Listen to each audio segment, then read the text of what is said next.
country, Africa.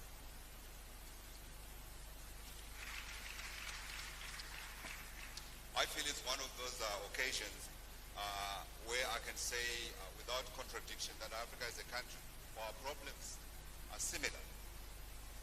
We, as you have heard, all of you this morning, have the lowest average index rating in the world at 89%. And our challenges are common. All of us, wherever you look, we face rising inflation, we face rising indebtedness in our households, in our governments. And we also know that, in addition to that, we know that inflation and unemployment are increasing. But at the same time, consistently throughout the continent, we also have the largest and the youngest population in the world, which is what brings us here today. Your Excellencies, let me spell out what my role is today here. By the end of this session, I've been told I must get a measurable commitment from all of you, just one, on advancing our youth agenda to achieve the long-spoken about youth dividend. I also have been instructed to provide each of you with 5 minutes, and I know this is a particularly difficult one because you have important messages that you need to communicate. But for the purpose of getting the messages that we would like, that are going to be used to fill all the gaps that we had here this morning, I've been given 5 minutes for all of you. And you will see me lifting my eyebrow, might be a shoulder, might be a grunting. I will certainly do my best to try to live within the 5 minutes. But I do not want to leave the important messages that you need to leave with me here. Otherwise, I will be in trouble. And then lastly, out of each of you, I'm also hoping that I will be able to get 3 takeaways that I share with the organizers of our debate today. So please, Your Excellencies, please help me. I promise to vote for you when you call for the reform of the United Nations in New York the next time you are at Runga. Let me start first of all with the first set of questions. And this question, I am posing it to Your Excellency, the President of Mozambique, President Felipe Nyusi. Let me just get your question.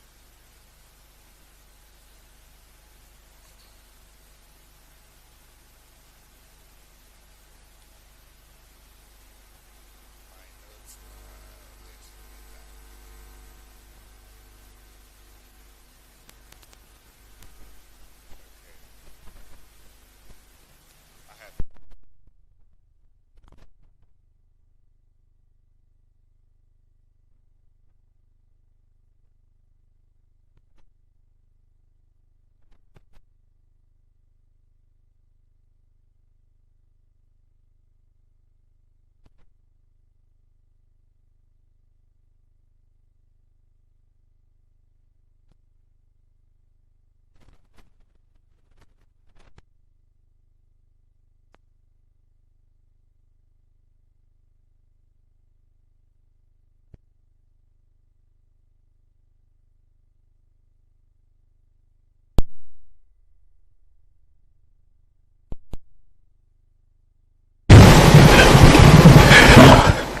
Thank you. Allow me also to use the official language of Mozambique, Portuguese. Samahani ndugu zangu, nitasema Kireno leo. Kwa shauri nataka wananchi pia Mozambiki wasikie. Asanteni.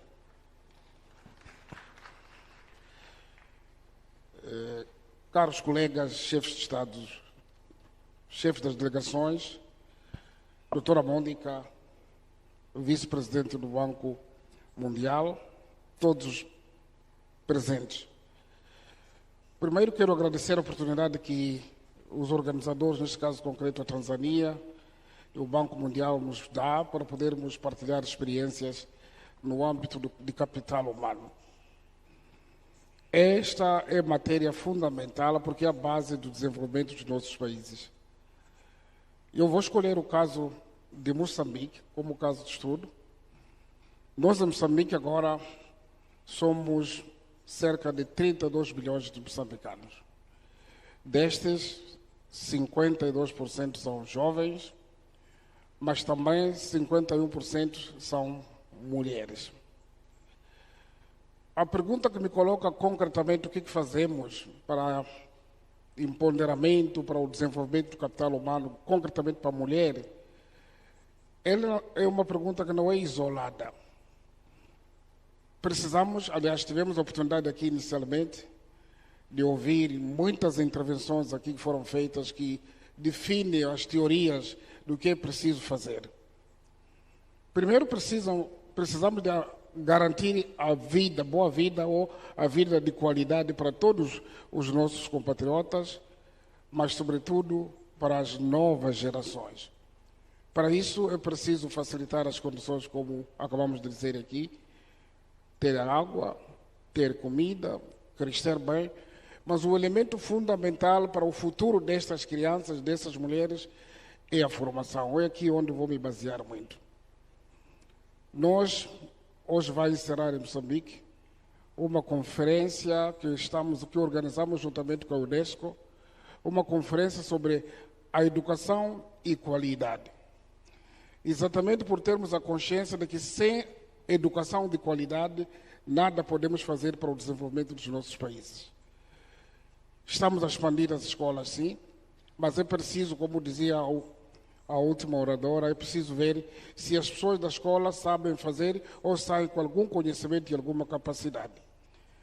Concretamente, o nosso alvo neste momento são as raparigas.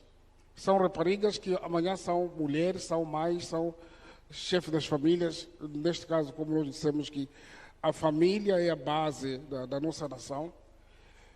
Estamos, para além de aumentar a capacidade ou a expansão do ensino, nós estamos a elevar esses jovens para o conhecimento profissional, neste caso, a vocação.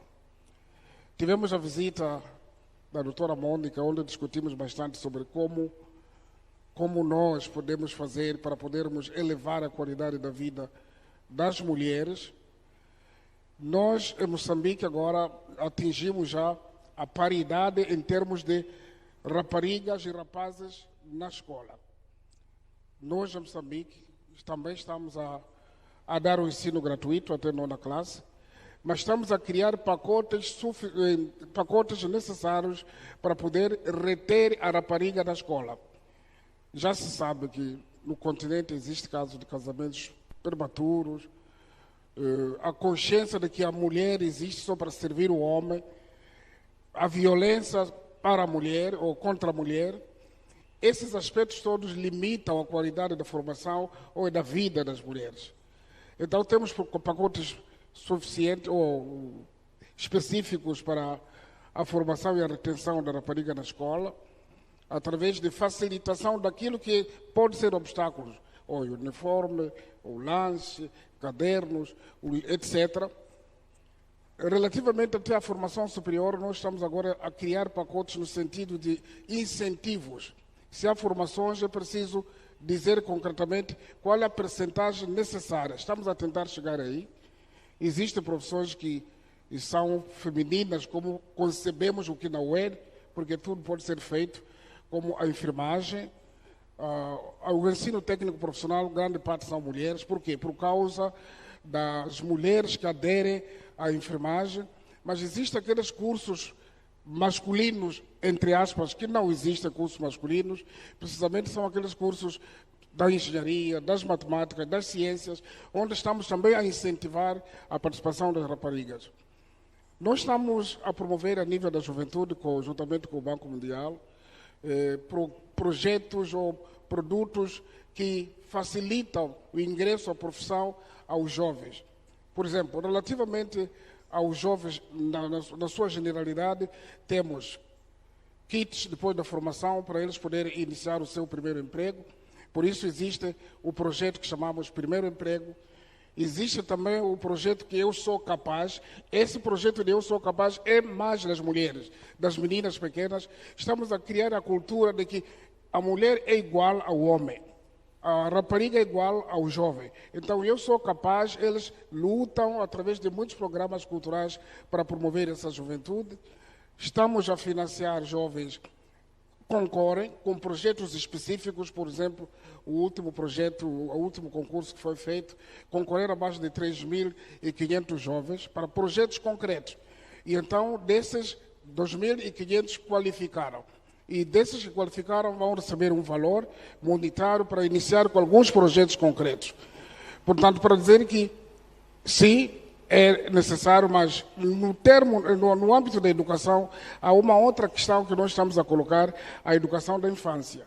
A educação da infância, formando os formadores, os gestores, etc., porque enquanto não criarmos a mentalidade, quando são as pequenas, as crianças, ou as meninas, as raparigas, então fica difícil, quando tem uma idade avançada, para eles poderem aceitar ou assumir de que podem estudar e que são iguais aos outros jovens que são rapazes. Portanto, para dizer que no âmbito da formação, nós temos que dar a grande prioridade à mulher, é preciso incentivar a mulher, é preciso encorajar a mulher. Existem agora programas específicos ao nível do país de mobilizar as comunidades, sejam elas as comunidades locais, no sentido da liderança tradicional, a sociedade civil, para poder encarar a mulher ou a rapariga como elemento fundamental para o desenvolvimento do país. E nesses pacotes de mobilização, a sociedade civil, as organizações não governamentais, incluindo a governação própria em si, mobiliza para que a criança ou o jovem adira à escola, não se case cedo, mobiliza para as famílias que acham que a menina tem que casar cedo para poder criar riquezas ou rendas para as famílias, que abandonem este princípio, porque esta menina amanhã pode ser mais útil do que hoje, porque tem que se casar e muitas das vezes com casamentos prematuros aparecem gravidezes precoces e essas gravidezes as crianças, por sua vez, não suportam, são crianças que criam outras crianças e esses males todos estamos a combater. Portanto, para dizer que os indicadores já melhoraram bastante, estamos a trabalhar a nível da saúde para a mortalidade infantil, também para a mortalidade materna, esses aspectos todos juntam para com a formação nós conseguirmos elevar a mulher para poder avançar e participar no desenvolvimento do país. Ladies and gentlemen, President Nyusi, thank you very much. Thank you very much. Thank you, Your Excellency, for your thoughts, and I see you're very passionate, and I see the target particularly at girls and making sure that they grow up understanding they have as much opportunity as the boy child. But I've also been told that I may have not been fair with you, because in addition to your answering the question that I specifically asked you, you are also allowed to address the audience on the subject matter that we are discussing today, ensuring that we develop Africa's human capital. So I'll give you a couple more minutes to just talk in general to the issue, ensuring that we advance Africa's human capital. You repeat, please. You can address the audience again just on the general topics of discussion that we are having here. This was your specific question that I needed to ask you. So now you're allowed just to address the audience in terms of the general issues that we are discussing here, advancing human capital development in Africa. Bom, o tema que estamos a discutir, aliás, a nossa presença é exatamente para virmos dar a importância a este tema de formação do capital humano em geral e, sobretudo, para a juventude. Escolhi o caso de Moçambique, porque é o caso que vivo, mas é um caso que se pode e que se deve generalizar sobre aquilo que se faz. Cada país tem a sua experiência e isto vai ajudar para a troca de experiências no lugar de uma formação genérica que já aqui foi feita, uma apresentação. A nível da África, concretamente, a África é um país onde o analfabetismo abunda. E costuma-se dizer que o analfabetismo é um grande inimigo do desenvolvimento. Mas isso, e também, a África é um país onde muita gente vive no campo. Acima de 70 aproximadamente, se não estou em erro, vivem no campo. O tipo de vida que se leva no campo, as dificuldades que as pessoas vivem, também não permitem que haja evolução. Então, para mim, o tema que nós aqui estamos a dizer, a África, o capital humano, o investimento no capital humano, é exatamente por termos a consciência de que não estamos à altura de participar no desenvolvimento na velocidade que pretendemos, para podermos ter as condições para a vida, para podermos ter a vida naturalmente, ter água, ter energia, ter escola, hospitais, etc. E o capital humano é extremamente fundamental para isso. Por isso que eu disse, é preciso começar a investir na formação, na educação, formação técnica profissional, etc., na educação das pessoas. E aqui o grande alvo é o analfabetismo, digo ao mesmo tempo, porque se nós conseguirmos investir no capital humano, acreditar que o homem, o ser humano, é capaz de fazer, mas através de formação, muitas das preocupações que nós temos aqui poderemos ultrapassar. Porque, como disse, é um continente rico, onde se pode explorar a exploração própria é feita com tecnologias exteriores, mas por isso mesmo que nós temos que ser capazes de explorar e produzir nos nossos países, no nosso continente, e não ser um continente como a mina para se extrair recursos. Nós temos que ter a capacidade suficiente de nós mesmos estarmos a trabalhar, mas para tal não basta a vontade, é preciso ter conhecimento. E esses conhecimentos, os governos têm que ter um compromisso, o compromisso político para poder investir na educação. Ao mesmo tempo que eu disse, são duas áreas. Outra área é geral, onde é preciso criar o bem-estar para as pessoas, onde entra os investimentos em diferentes setores. Não sei se foi o encontro da sua pergunta. You have, Your Excellency. You have. Thank you very much. Thank you. And I also did hear you say, Africa is a country. Thank you. Thank you. Thank you, Your Excellency. Let's move on, Your Excellency. President Chakwera, it is your turn. We would like to invite you to just say a few words about what we are trying to address here, the issue of ensuring that we are able to actually say, perhaps in 10, in 20 years, we've been able to adequately resource our children for them to be active participants in a changing economy in particular.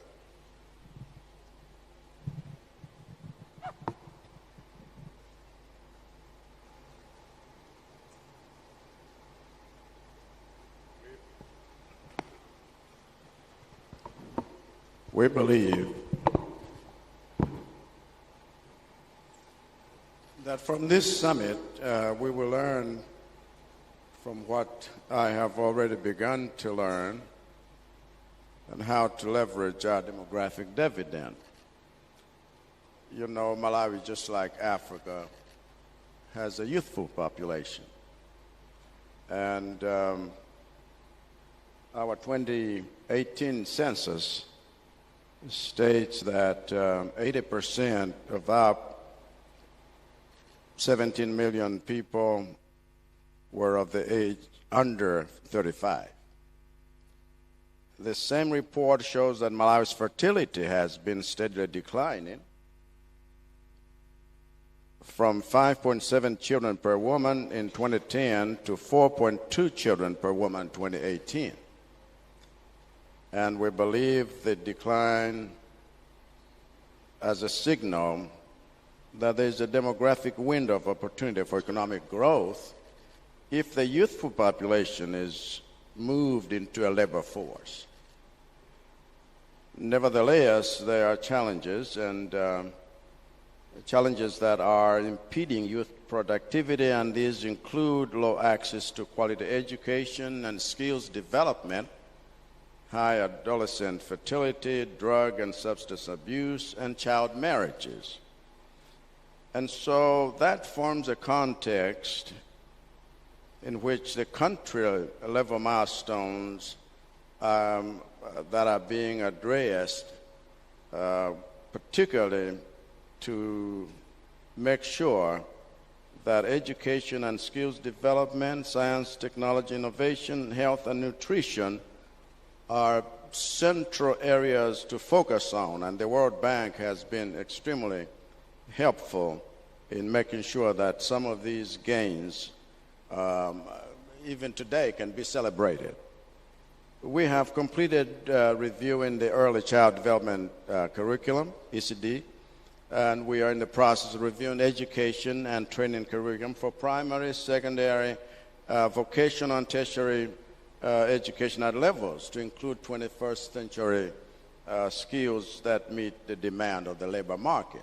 So we're doing this, expanding even national technical colleges and 30 community colleges, technical colleges and skills development centers to increase access to skills development from 11,000 to 65,000 by 2026. And we are also upgrading 400 community-based child care centers, CBCCs. From 2018 to date, the increase to equitable access has been from 46% to 49%, and we are moving toward the target of 70% by 2030.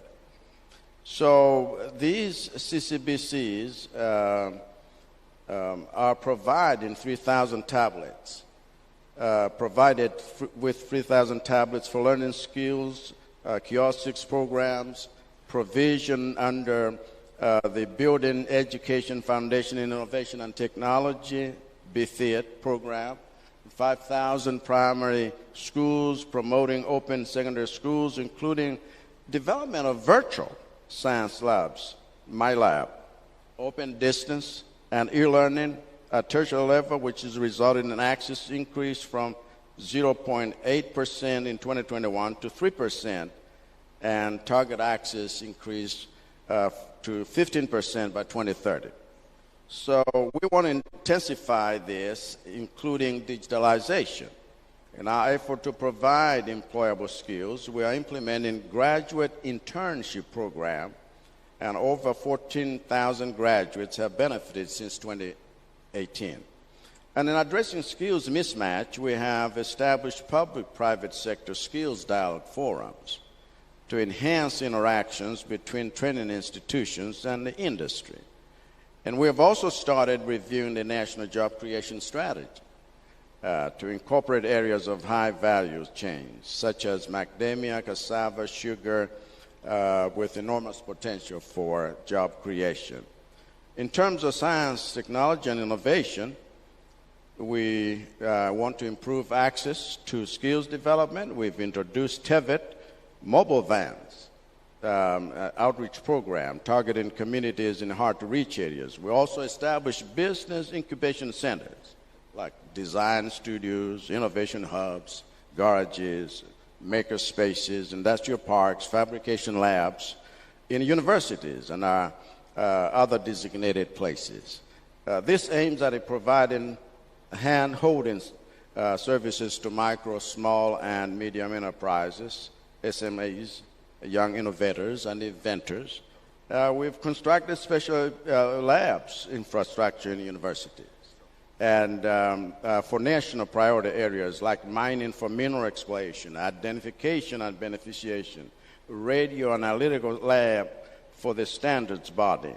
And finally, we have rolled out the Unified Beneficiary Register, UBR, for e-payment, so that we can consolidate, make sure that social protection and productive programs such as social cash transfers, bursaries, vulnerable students, and climate-smart enhanced public works, and affordable input program, AIP, can be consolidated to reduce targeting costs.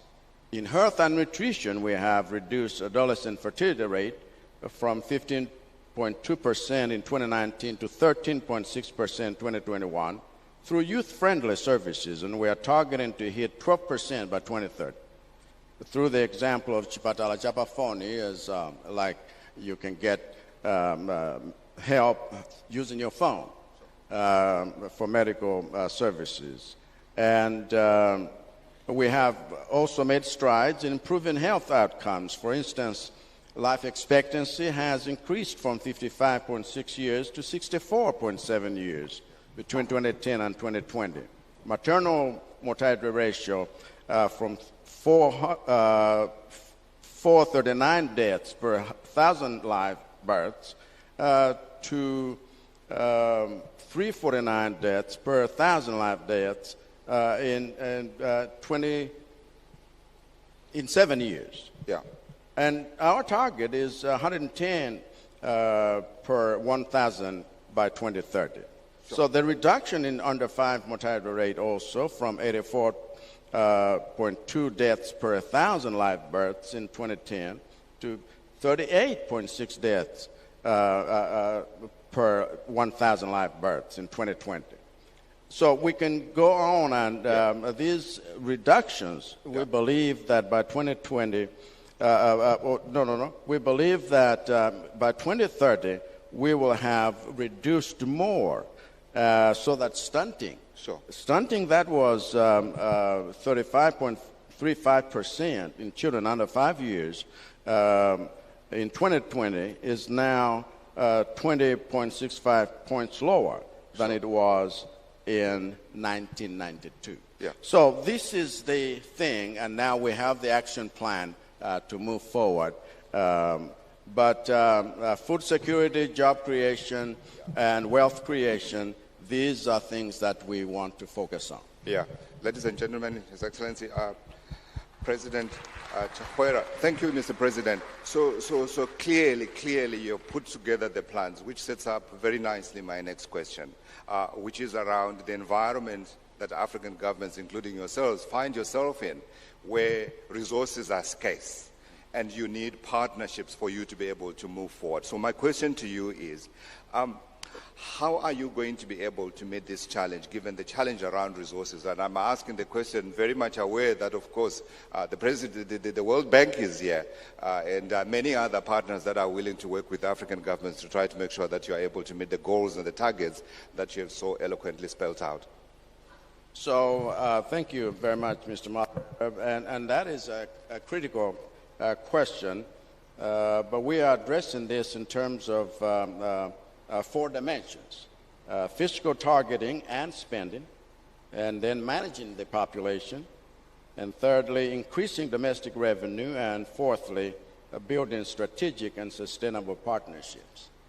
And in terms of fiscal targeting and spending, efficient allocation and utilization of resources, and improved planning, we have adopted the metrics commitment, control, and quota allotments. All government contracts are now processed from the system, which has reduced arrears for government and improved planning.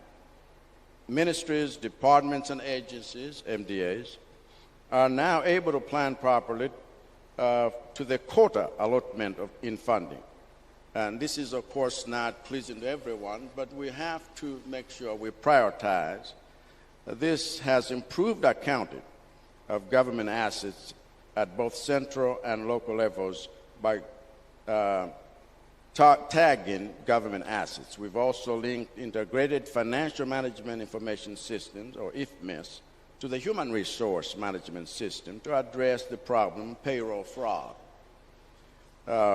However, there's need to build the capacity of the officers at all levels and tag all government assets countrywide in order for us to fully roll out the initiative. But in fiscal targeting, we have prioritized fiscal targeting in order to achieve more with the little resources we have.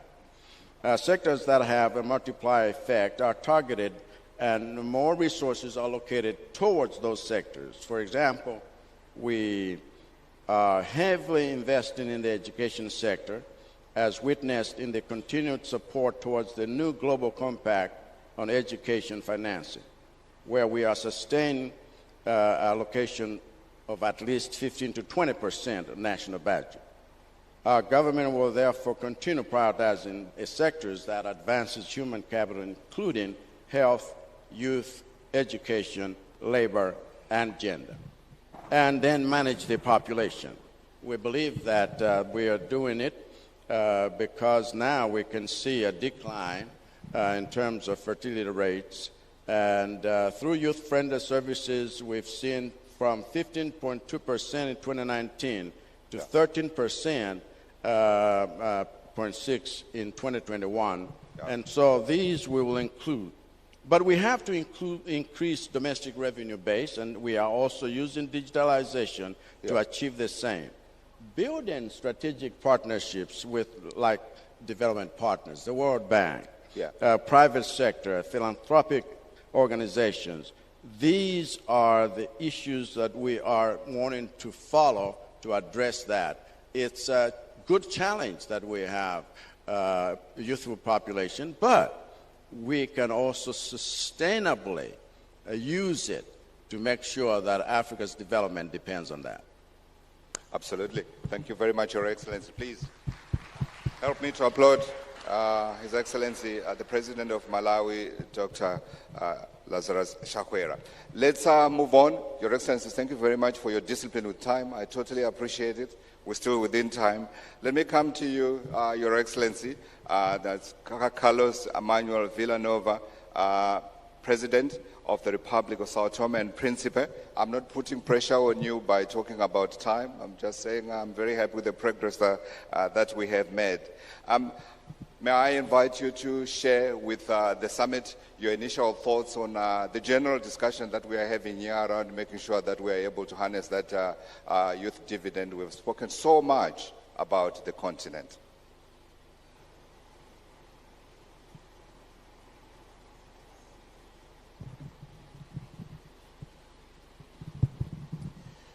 Muito obrigado. Eu tomo também a liberdade de me expressar na minha língua oficial e peço a todos os presentes que possam usar os equipamentos disponíveis para nos poder acompanhar. Bom, cumprimento as excelências dos senhores presidentes da República e chefes de Estado, aqui presentes, vice-presidentes, chefes de delegação, todos os distintos convidados, portanto, senhoras e senhores. Bom, é verdade que nós estamos aqui presentes a debater ou a refletir sobre algo que é crucial, é muito importante para os nossos países, para o continente.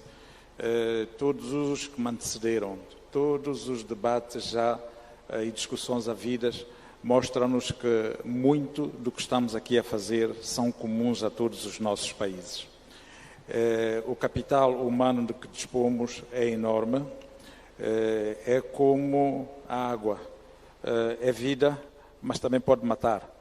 E, portanto, nós temos que saber lidar com este capital humano que temos à nossa disposição e valorizá-lo. E valorizar esse capital humano é preciso refletir, introduzir reformas, adaptar algumas e olhando sempre para as pessoas. No caso concreto da República Democrática de São Tomé e Príncipe, posso-vos dizer que as estatísticas dão-nos números muito interessantes. Números que nos mostram que hoje metade da nossa população tem menos de 35 anos. Isto quer dizer que este ativo tem que ser aproveitado. Se ele não for aproveitado, ele pode, desde logo, aquilo que eu disse há um bocado, constituir-se num problema. E nós não queremos. O que nós pretendemos com isso é implementar reformas e políticas estratégicas que nos permitam encorajar, desde o início, digamos, aquilo que se chama a captação do primeiro dividendo demográfico. E este primeiro dividendo demográfico, nós pensamos fazê-lo, capturá-lo, num período curto, relativamente curto, 20, 30 anos. E nesse espaço de tempo, trabalhar ao mesmo tempo para criar condições que possam e políticas que possam também antecipar a captura do segundo dividendo demográfico. Bom, isso também conduz-nos automaticamente a refletir sobre aquilo que são os recursos, sobre aquilo que são as necessidades e aquilo que são as reformas a introduzir. Implementar, desde logo, reformas que nos conduzam à melhoria de todo o sistema atual, administrativo, medidas políticas também que nos possam conduzir de imediato, só para ver, nos possam conduzir de imediato a políticas de investimento em setores considerados potenciais. O que é que nós chamamos de setores potenciais? Naturalmente, para um país como São Tomé e Príncipe, o turismo é daqueles setores que normalmente pode alavancar por si só a economia nacional e atrair investimentos quer nacionais, estrangeiros, e também trabalharmos sobre a transformação dos agroprodutos. Bom, estou a falar de um país de pequena dimensão, um país com pouca superfície. Desde logo, nós não podemos pensar em produções agroindustriais, digamos, intensas, para apenas ser matéria-prima para exportação, porque nós não conseguiremos, com a quantidade produzida, resolver os problemas internos que temos. Daí, passarmos daquela teoria clássica de monocultura, criando fileiras. E as fileiras, mesmo as do cacau e do café, hoje elas já são desenvolvidas com a filosofia biológica, o que faz com que obtivemos um grande ganho no aumento da qualidade dos produtos. E outra vantagem é que esses próprios produtos já são tratados, transformados dentro do país, o que permite exportar algum produto com alguma qualidade já reconhecida, sobretudo o chocolate, e também continuar a exportar matéria-prima, mas já em menos quantidade. E quebrar o estilo ou a filosofia da monocultura, introduzindo novas fileiras. Portanto, eu agora lembro-me das novas que introduzimos e que funcionam, como a fileira da pimenta, a fileira da baunilha. E com o excedente de produção, que é muito normal na fruticultura, nós então transformamos e entramos na produção de licores à base de frutas. Bom, isto para dizer que também é uma forma de criar, de inovar e permitir que nessa camada jovem que temos um certo incentivo de empreendedorismo. Porquê? Porque o governo de São Tomé e Príncipe, em alinhamento com as políticas económicas do país, introduziu nas escolas o tema empreendedorismo. Nós introduzimos empreendedorismo no sentido de fazer um apelo para que esses próprios jovens, esse próprio capital que temos à disposição, também possa, a partir daí, investir, empreender noutras áreas, sobretudo da proteção do ambiente e da transformação. Bom, não podemos esquecer... My time is listening finished? to you. And, Finish? Yes, please, if you can round up. Ok. To conclude. Yes, Your Ok. Excellency. E a educação. É claro, eu gostaria de falar um bocadinho mais da educação para dizer que é uma aposta. Nós precisamos de ter uma educação de qualidade para o desenvolvimento nacional. Felizmente, para nós, estamos a falar de um país que tem taxas de literacia muito elevadas. As nossas taxas mais baixas situam-se em 95%, portanto estamos muito bem nesse sentido. O que nos incomoda e preocupa é de facto a qualidade do ensino. E essa qualidade leva-nos a ter que introduzir centros universitários ou polos universitários com valência internacional para procurarmos competências. E essa procura da competência faz-se com melhoria das infraestruturas escolares, com equipamentos modernos e trabalhando na qualidade da própria docência para que possamos ter um alinhamento de competências, de capacidades que possam também dar conhecimento de acordo com as necessidades laborais e a absorção dos quadros. I'm still on time? Thank you very much. Thank you very much, Your Excellency.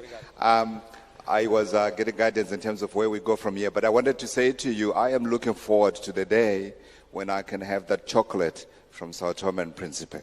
It's a challenge to you, sir. Just very quickly, if you can add as well, we have had the statistics around Africa and its children, its potential. I think the number given was that by 2075, we'll have the largest working population in the world. I wanted very quickly to know what you are doing in Sao Tome and Principe around meeting this challenge.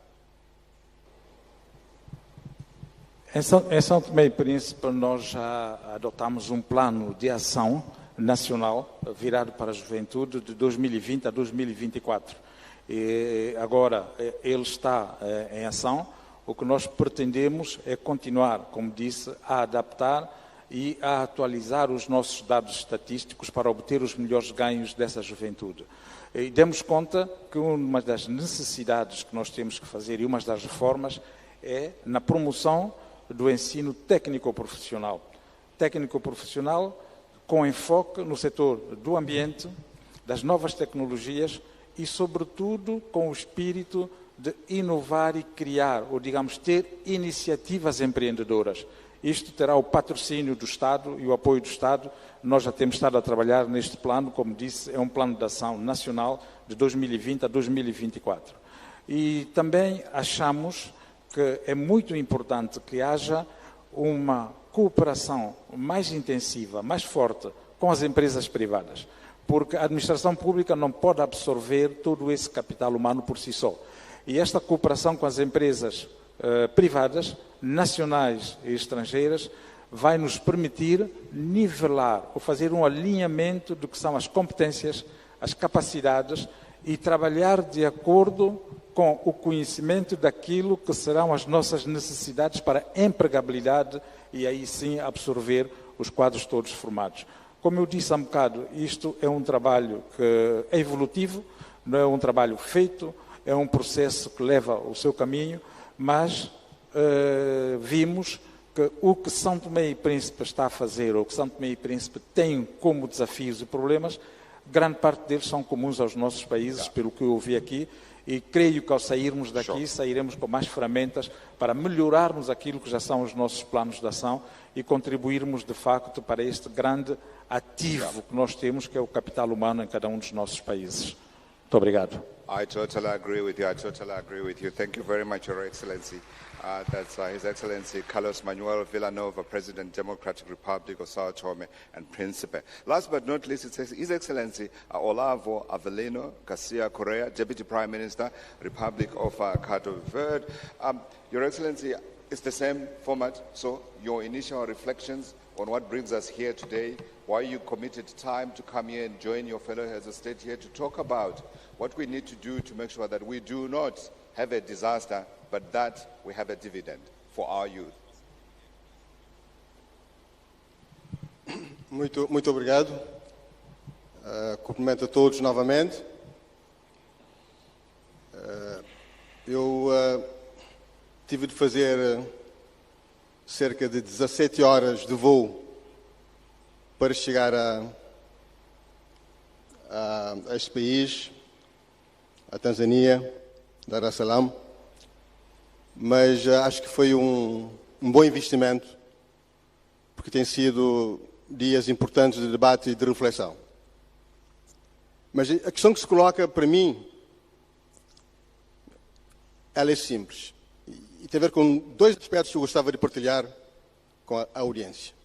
Primeiro aspecto: quando os nossos jovens deixam o nosso continente e vão para a Europa, para os Estados Unidos, e muitos deles, quando saem, nem passam pela capital, chegam lá, são produtivos, são empreendedores, trabalham muitas horas e adaptam-se ao ambiente altamente competitivo desses países. São as mesmas pessoas, são os mesmos africanos. Portanto, o problema não está no africano. O problema não está na pessoa. O problema está no ambiente. O problema está no contexto. O problema está na governança. O problema está na liderança. E se nós olharmos para aquilo que debatemos hoje e ontem, o que há de novo em termos de conhecimento? Que precisamos de mais qualidade na educação? Isso sabíamos há muito tempo. Que precisamos de mais inclusão em relação à educação? Também sabíamos. Mas o problema é, o que tem de ser mudado para que a África mude? E se nós não reconhecermos onde é que está o problema, vamos continuar a fazer as mesmas coisas, da mesma forma, eventualmente com mais dinheiro, mas os resultados vão ser os mesmos ou até piores. Para mim, eu acho que enquanto nós não reconhecermos que somos nós, os africanos, que somos responsáveis pela situação da educação e da juventude em África, não daremos um passo melhor do que estamos a dar até agora. E não podemos culpabilizar o Banco Mundial, o Fundo Monetário, a União Europeia, porque quando há um problema em casa, não podemos culpabilizar os vizinhos, nem os amigos. Somos nós os responsáveis, as lideranças africanas, que precisam de uma governação mais aberta, mais responsável, mais servidora, mais criadora de oportunidades. Para mim, este é o ponto. Enquanto isto não for assumido responsavelmente, porque se nós não mudarmos a nossa forma de fazer e de atuar, não podemos esperar que as coisas mudem no futuro. Porque eu não quero ver apenas alguns casos de sucesso em África.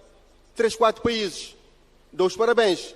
Mas eu estou preocupado com o futuro do meu continente, dos 54 países africanos. É isso que tem de mudar. Eu peço a todos que refletamos sobre isto. Isso é o primeiro ponto importante. O segundo ponto importante tem a ver com a juventude. Eu vou terminar aqui. A juventude africana não precisa de esmolas. Não precisa de caridade. Não precisa de sistema de apoio em termos de esmolas. A juventude precisa de 3 coisas importantes. Precisa de educação, precisa de formação, de excelência, e precisa de oportunidades para empreender, para criar empregos para si e para os outros. Portanto, os jovens não precisam de nós. Nós é que precisamos dos jovens para transformarmos o nosso continente.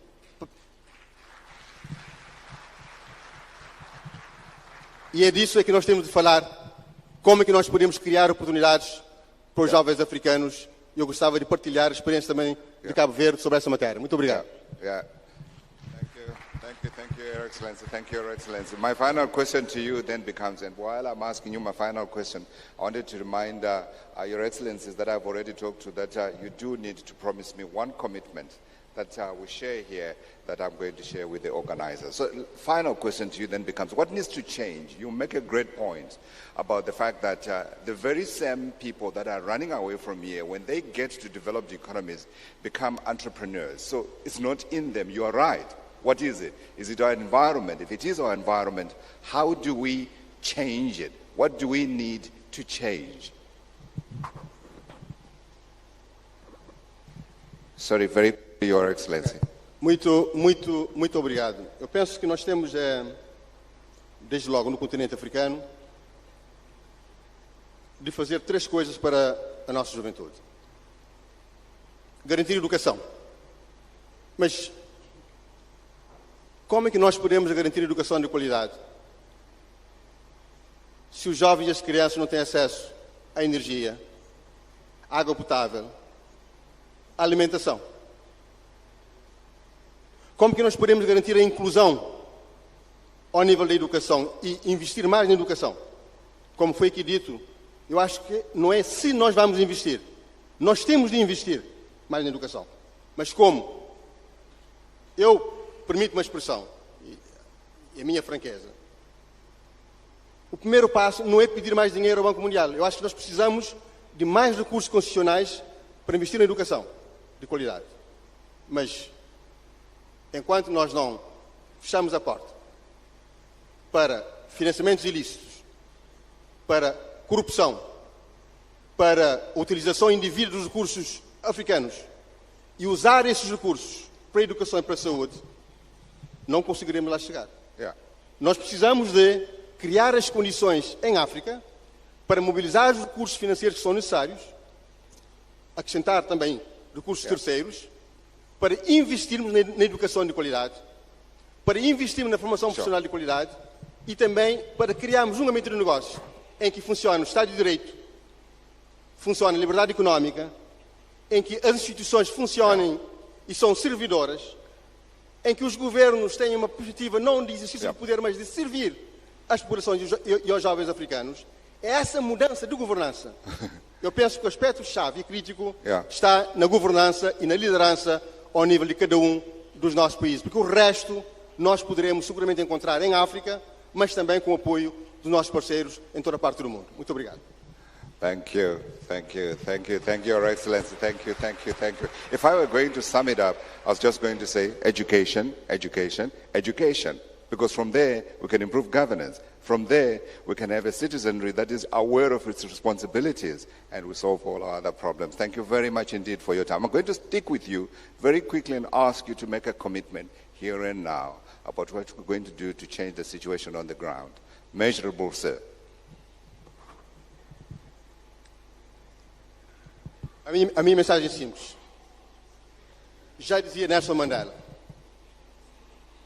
se quiser fazer algo por mim, faça comigo. O problema dos jovens e as soluções para os jovens está na juventude africana. Envolver os jovens, empoderar os jovens, garantir transparência e boa governação, teremos as soluções para os desafios com que os jovens africanos se debatem hoje. Envolver os jovens cada vez mais na governança, na liderança e criar-lhes oportunidades, e nós teremos as condições, os instrumentos para que os próprios jovens, eles próprios, possam ter as soluções para os seus próprios desafios. Esta é a minha mensagem e muito obrigado. Okay. Thank you very much. Thank you very much. You're going to involve the youth more. We'll be looking to the Cape Verde and seeing what you're going to do in terms of that work on that front. It's incredible. It's almost like you were listening into a meeting that we attended at the beginning of the week where youth were gathered under Save the Children, and there was one slogan that they kept shouting, and they said, "No discussion about us without us." Wow. You were there in spirit. Thank you. Thank you. Your Excellency, if I can come to you, the President of the Democratic Republic of Sao Tome and Principe, just one commitment, sir.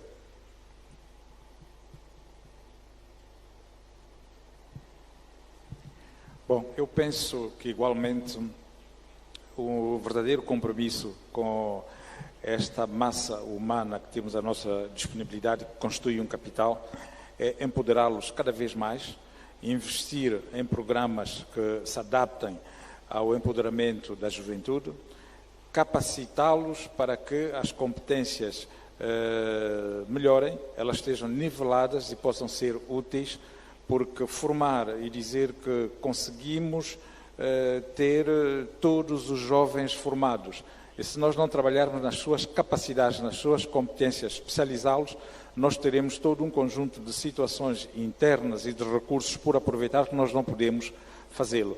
Portanto, eu penso que cada país, o Estado, deve ter políticas de investimento adaptadas à juventude para a sua formação, para a sua capacidade e iniciativa empreendedora, porque eu volto a dizer, nenhum Estado sobrevive se a administração pública for o único empregador ou o principal empregador do país. É preciso, portanto, saber que essa capacidade, essa massa disponível tem que compreender que a sua iniciativa empreendedora tem que ser valorizada e ao Estado cabe criar condições para a sua formação, o seu empoderamento, independentemente do género. Muito obrigado. Okay, youth empowerment. We'll come and ask for the specific numbers later. Thank you, sir. Thank you very much. Your Excellency, President Nyusi.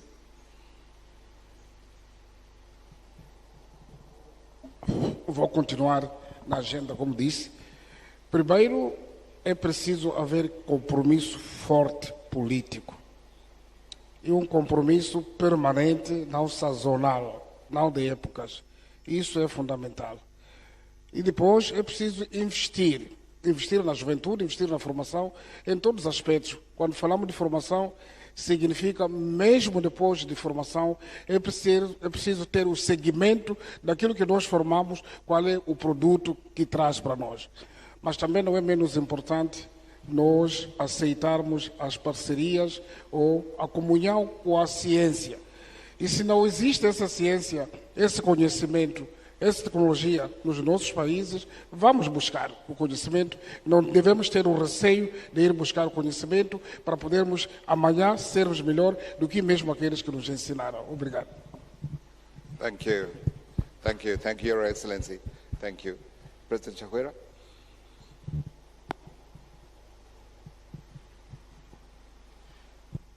I did mention that we are committed to making sure several figures change by 2030, and I do not need to repeat that. But I want to say two things. First, we must demonstrate as leaders and parents that we believe in our children. Our children are not a curse. They are not a mistake. We must demonstrate so that they grow up not with an Afro-pessimism, but with an optimism that this is a place that we can live in, work in, prosper in, and become truly developed. That will help set their mind to thinking, this is it. Second of all, those of us that have the capacity and the ability to make sacrifices need to do it now, because investment is a sacrifice.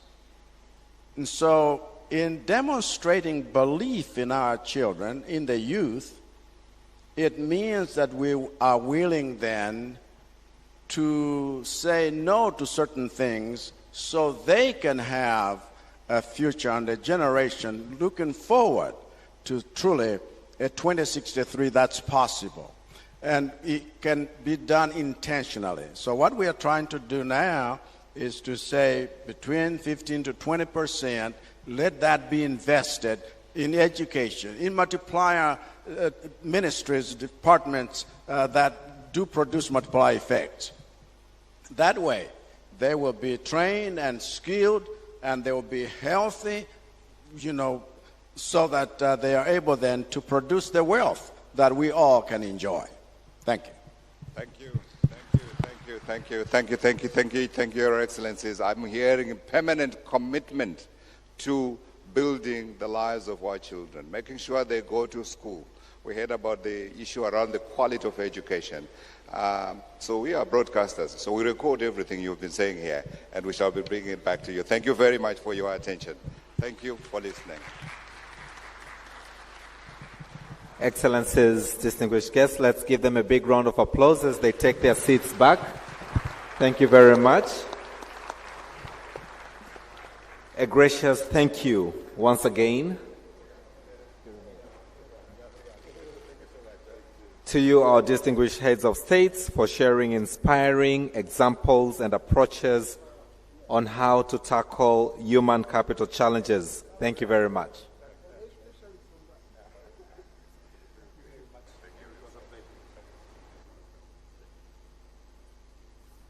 We are now going on to a panel discussion 2, which is going to discuss, are we ready to invest in education and productivity of young Africans? Are we ready to invest in education and productivity of young Africans? And this will be discussed by the following heads of states. Ladies and gentlemen, let's put our hands together for the host, Her Excellency Samia Suluhu Hassan, President, United Republic of Tanzania. Karibu.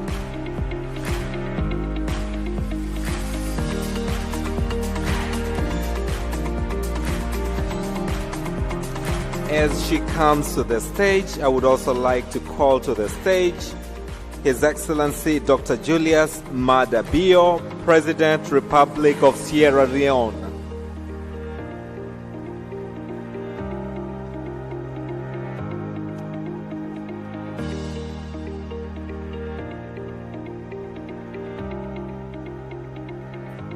As has reached the stage, I would like to bring to the stage Her Excellency Mariam Chabitalata, Vice President, Republic of Benin.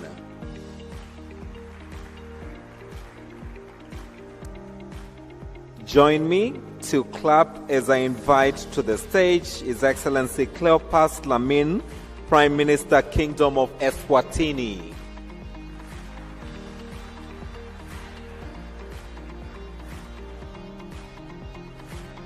I'm also delighted to invite to the stage His Excellency Hamza Abdi Bare, the Prime Minister, Federal Republic of Somalia.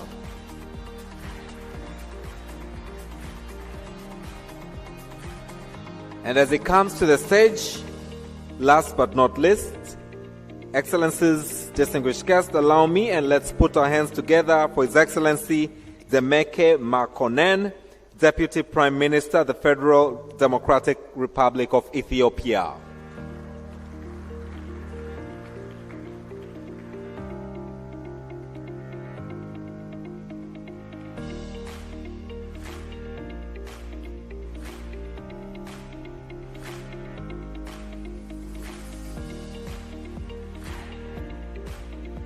Another bigger round of applause to Excellencies on the stage as I invite Godfrey from CNBC to proceed with the plenary. Thank you. Thank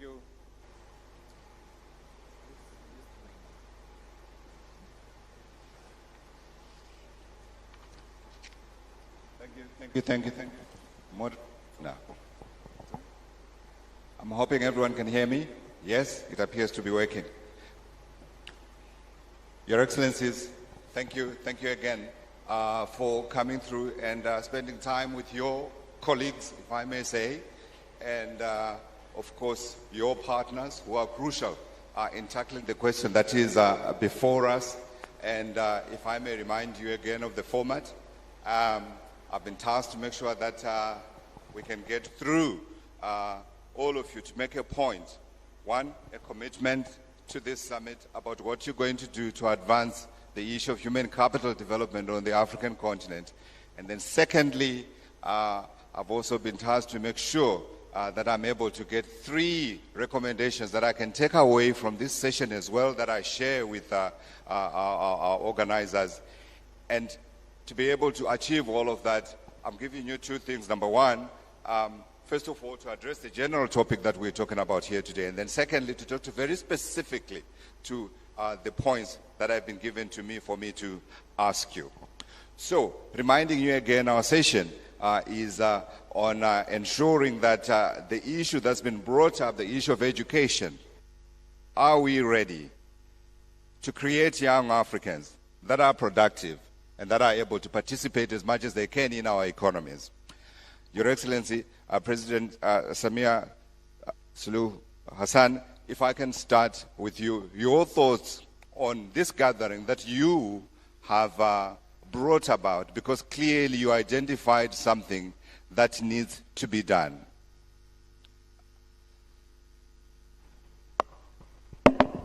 Thank you. Nakushukuru moderator. Kwanza nishukuru kualikwa kwenye panel hii, lakini pia nishukuru kwa swali, na nikijibu swali lako kwamba we ready to invest in education, niseme ndio, yes, we are ready to invest in education.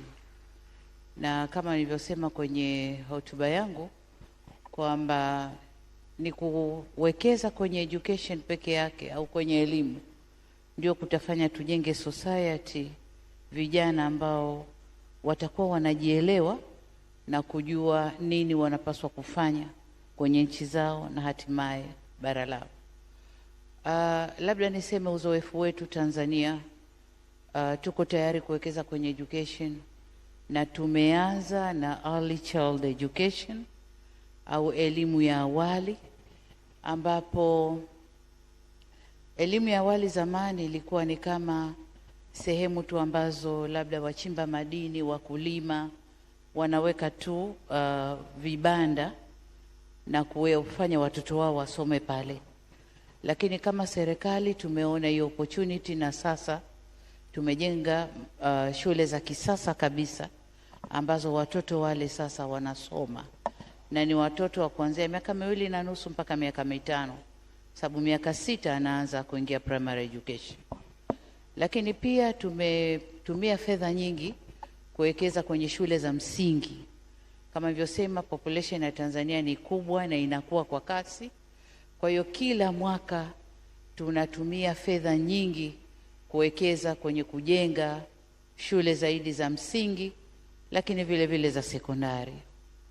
Lakini pia katika kuwekeza kwenye education tuna level ya sekondari ambayo inaanza kwenye form 1 mpaka form 6, na kwenyewe, kwa sababu elimu ya msingi inatoa watoto wengi, lazima sekondari nayo itapokea wengi.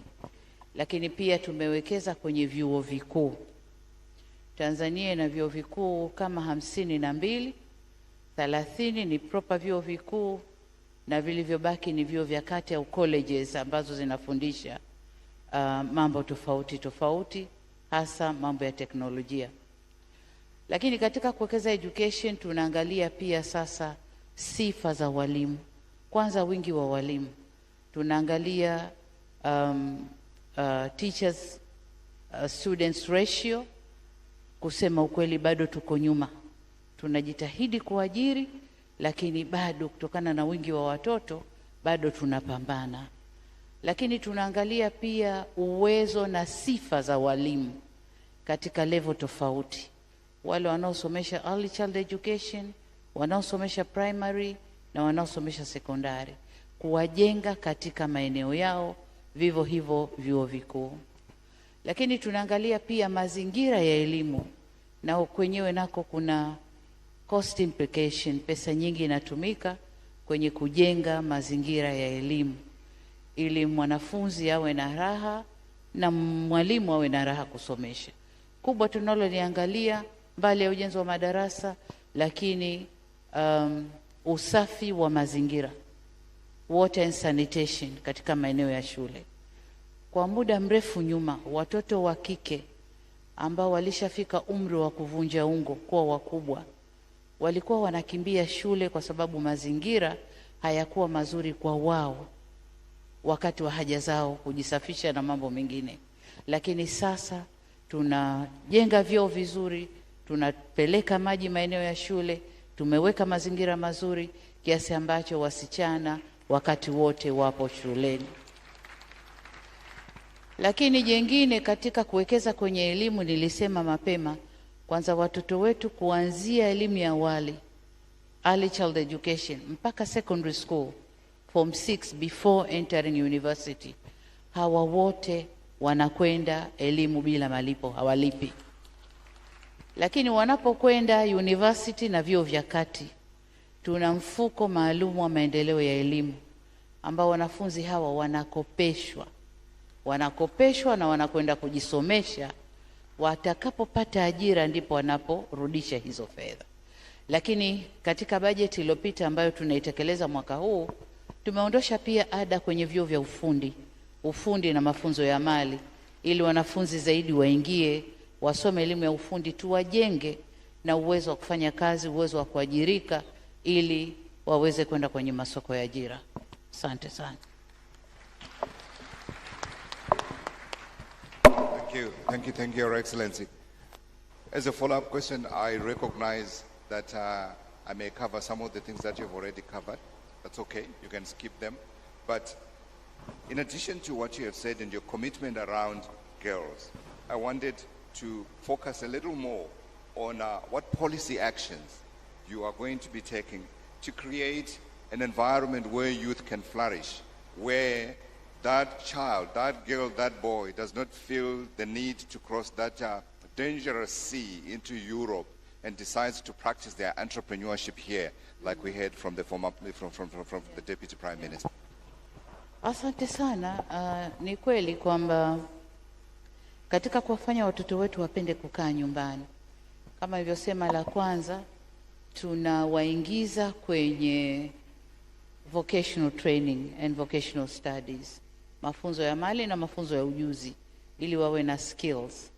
Na tunaangalia mafunzo ya mali, mafunzo ya ujuzi kwa sasa hivi, kwa maendeleo tulionayo katika wimbi la mapinduzi ya 4 ya viwanda, watoto wetu wanahitaji nini. Kwa maana hiyo tunajenga vocational schools kule waliko. Kwa mfano sasa hivi tuna mradi wa kujenga vocational schools 64 katika kila wilaya ya nchi hii. Kutakuwa na vocational schools.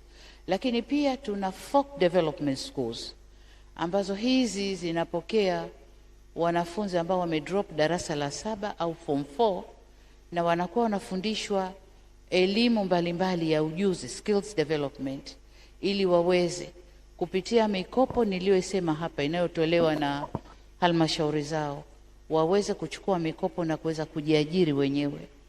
Lakini kubwa zaidi tunalolifanya ni rural electrification. Tunapeleka umeme vijiji vyote ili wanafunzi waweze kusoma vizuri kwanza, waweze kufanya practical zao kwenye vocational training, lakini pia waweze kufungua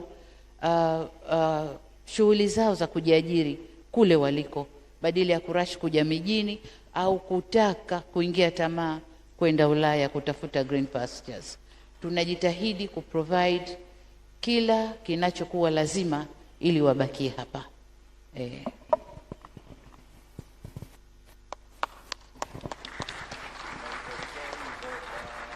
Boats capsizing in the Mediterranean and be a thing of the past. Your Excellency, thank you very much for your thoughts. Thank you. I'd like to move on now and invite His Excellency Dr. Julius Maada, President, Republic of Sierra Leone. Again, Your Excellency, the format is the same. Your initial thoughts on this summit and what we need to do as a continent to ensure that, I don't know if you remember. Do you remember the Lions on the Move? McKinsey Institute, Lions on the Move, a report that they released, I think, in 2014, if I am not mistaken, which spells a rosy picture of Africa that was going to be growing and creating jobs for its people. And then I remember another big report, UNICEF, put together again, Generation 2030, I think, report that was called, again, spelling out this huge opportunity for us to realize as Africans. But warning, if we do not change our trajectory in terms of investment in our children, we would be going nowhere. And I'm saying to you, sir, as you address us today, we are in danger of having a disaster and not the dividend. But let me get your thoughts. Thank you very much. My government is a human capital development government. That was how I termed it even before I started my campaign, because we realized from the in-depth studies that we did before even I embarked on my political journey that illiteracy, high illiteracy, was a serious hindrance to development in Sierra Leone. So I identified human capital development, and I've taken it through the first term of office.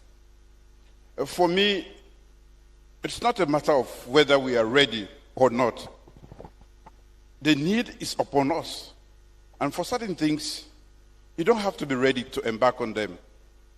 It is existential if we have to succeed in this 21st century, if we have to move from being at the receiving end of the fourth industrial revolution after having been at the receiving end of all the other revolutions, then we must pre-position Africa by making sure that we invest adequately and consistently in our most precious resource that we have, which is the human capital of Africa. We'll be wasting time to do any other thing in this 21st century, and especially with the looming fourth industrial revolution. We cannot survive, we cannot thrive if we do not position ourselves ahead of the curve. And so, what have I done? I have put aside 22% of discretionary budget of my country, and that goes for education. And I want to assure you that there is efficiency in the use of that, because it's not just the quantum, but also how it is used. We have made sure that we are paying for all, because one of the most difficult aspects is actually access to education. A lot of people are poor. You may say it's $10, but some people cannot even afford that. And so what have we done? We have made universal access to education for every child in Sierra Leone for the past 5 years. And that is still ongoing. But besides universal access, there is another problem, and a huge number of obstacles that make it impossible for certain people. They will start, but they will not continue. So now we are not only paying for kids to go to school, we are also buying core textbooks which are needed in schools. In some of the schools, they do not even have teaching and learning materials. So we have bought that for 12,000 schools in the whole of Sierra Leone. So we provide core textbooks, we provide teaching and learning materials for all the schools that are government schools or government-assisted schools. There is another problem of malnutrition or hunger, which affects certain homes because of their level of poverty. Now we are providing school meals for over 600,000 kids in Sierra Leone. This has not only good outcomes for education or learning, but also and health reasons. And it is also playing into retention and completion. So what we are doing is a comprehensive approach to actually making sure that they don't just have access, but they can stay in school, complete school. And as a result of that, in the whole of West Africa, we are rated as first for completion for girls in West Africa. And we also have a free tuition for girls who do STEM subjects. As a result of that policy, for nearly 200 years history of our university, for the first time, women applied for engineering more than any other since the start of Frube College in Sierra Leone. And since I challenged the women folk of Sierra Leone, they have consistently led in all transition exams, including the latest which came out last week. 11 of the best performing students were 8 out of 11 of the best performing students were actually girls. So that mentality that women cannot do or do not have the same mental faculty as we do is beginning to go away. We realize that even menstruation was a problem, because when they are not properly attired, they feel shy to go to school. So what do? My wife, using a particular campaign, has been providing sanitary pads free of charge for all school-going children in Sierra Leone. And I talk about menstruation without any fear or hesitation. For a lot of African homes, especially in Sierra Leone, I don't know for here, men don't talk about menstruation. And I say to them, it's just a biological action. And therefore, we should feel free, even as men, dads, to talk to our children so that they feel comfortable and provide them with the necessary support. So every year, the First Lady goes around, supplies to all the schools, and now government has come in, and we are getting support from other non-governmental agencies and also development agencies, because they have seen the utility. When we don't do that, some guys can lose up to 60, 70 days in an academic year from our own calculation. So that is helping out quite a lot. The other thing was, they can study and study and study, but because of poverty, come the transition exam, maybe to go to secondary school, there is a fee, always. They cannot afford it, they drop out. So what we have done is, we have 3 transition exams, the MPSC, the Beke, and the WAS. We are paying for all of those exam fees. We are paying all the exam fees for all of the kids in Sierra Leone. Even when they do their final transition to go to university, there is always a fee for that. And some of the kids will not get their results for a very long time because they have poor parents. What we have done is, we are providing the money for them to be able to get their results so that they don't have to wait. So access is expensive and very important. But there are a series of other obstacles that can actually nullify the effect of having paid for access if you don't address them. And that is what we have tried to do, a comprehensive approach to providing education. It is the best resource we have. And I must add here that as we talk about immigration to other countries so that they seek greener pastures, I think The youth budget can be a blessing, but we have to invest in education. And when I talk about education, we are talking about the education as a whole, talking about the technical, vocational training, numeracy, and literacy, basic literacy. If we do that for our people, we can now use the youth budget. It can become an advantage and not a cause. But if we don't do that, it is going to become a bomb because we have so many youths in Africa. Absolutely, 100%, Your Excellency. Thank you very much for those opening remarks. Please, help me to thank him.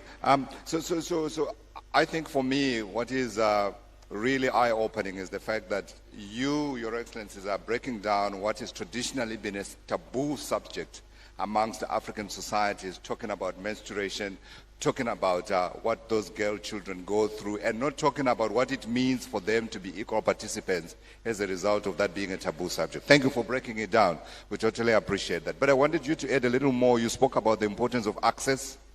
But how do we ensure that that access is equitable?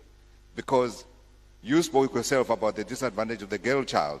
And we also know that children who come from poor families are at a disadvantage. I come from such a background.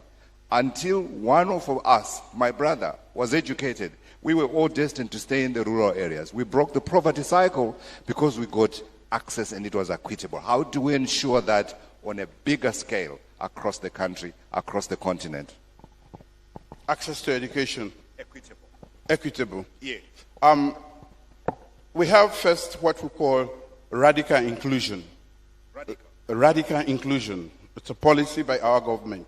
And that means that irrespective of your situation, if you are a child in Sierra Leone, you should go to school.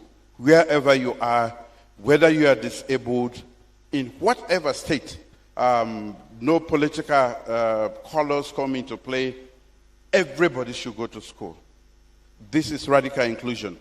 Before this time, there was a ban against pregnant girls going to school in Sierra Leone. And I was in favor of that, that is because of my old mindset. But when I realized that it is secondary victimization of these little kids who become pregnant going to school in their formative years, and then you take them out of school and punish them, and they become a liability to themselves, their community, and so on and so forth, I thought that was too much. And I knew I was wrong. So I made a U-turn. Now, girls who become pregnant, we attend on to the point that they can no longer stay in school. And once they give birth, we make sure they go back to school. And interestingly, they have been performing extremely well because they realize they have made the mistakes. And most times, the mistakes are done with adults, people who are supposed to know better.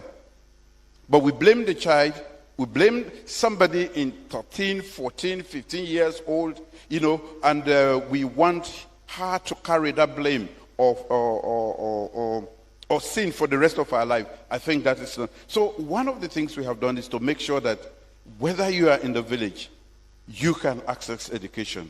And we are building the necessary digital infrastructure.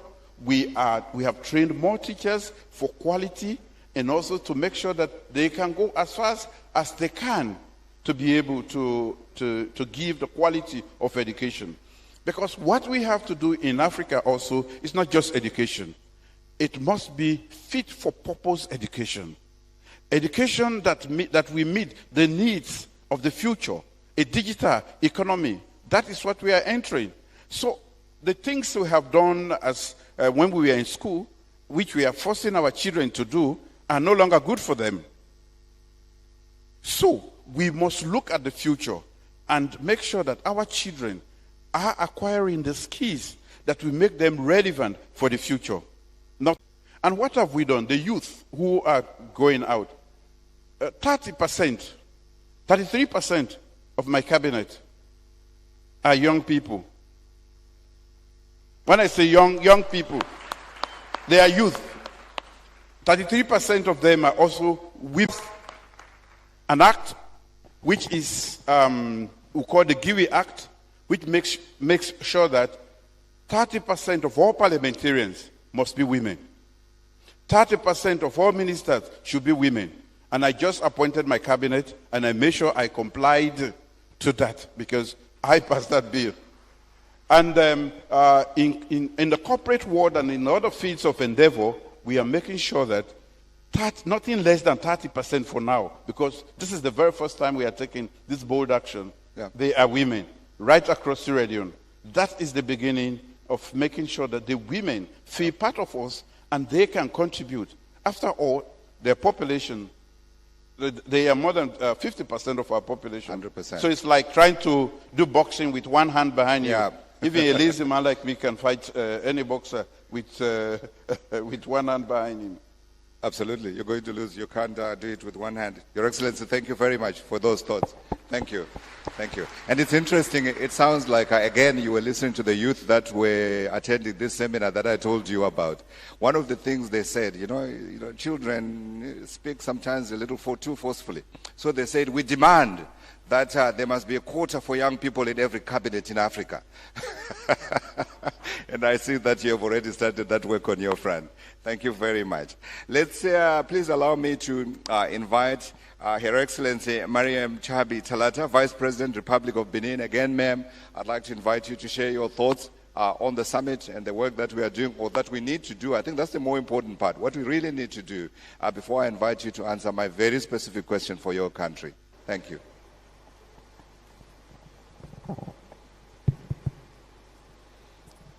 Merci beaucoup.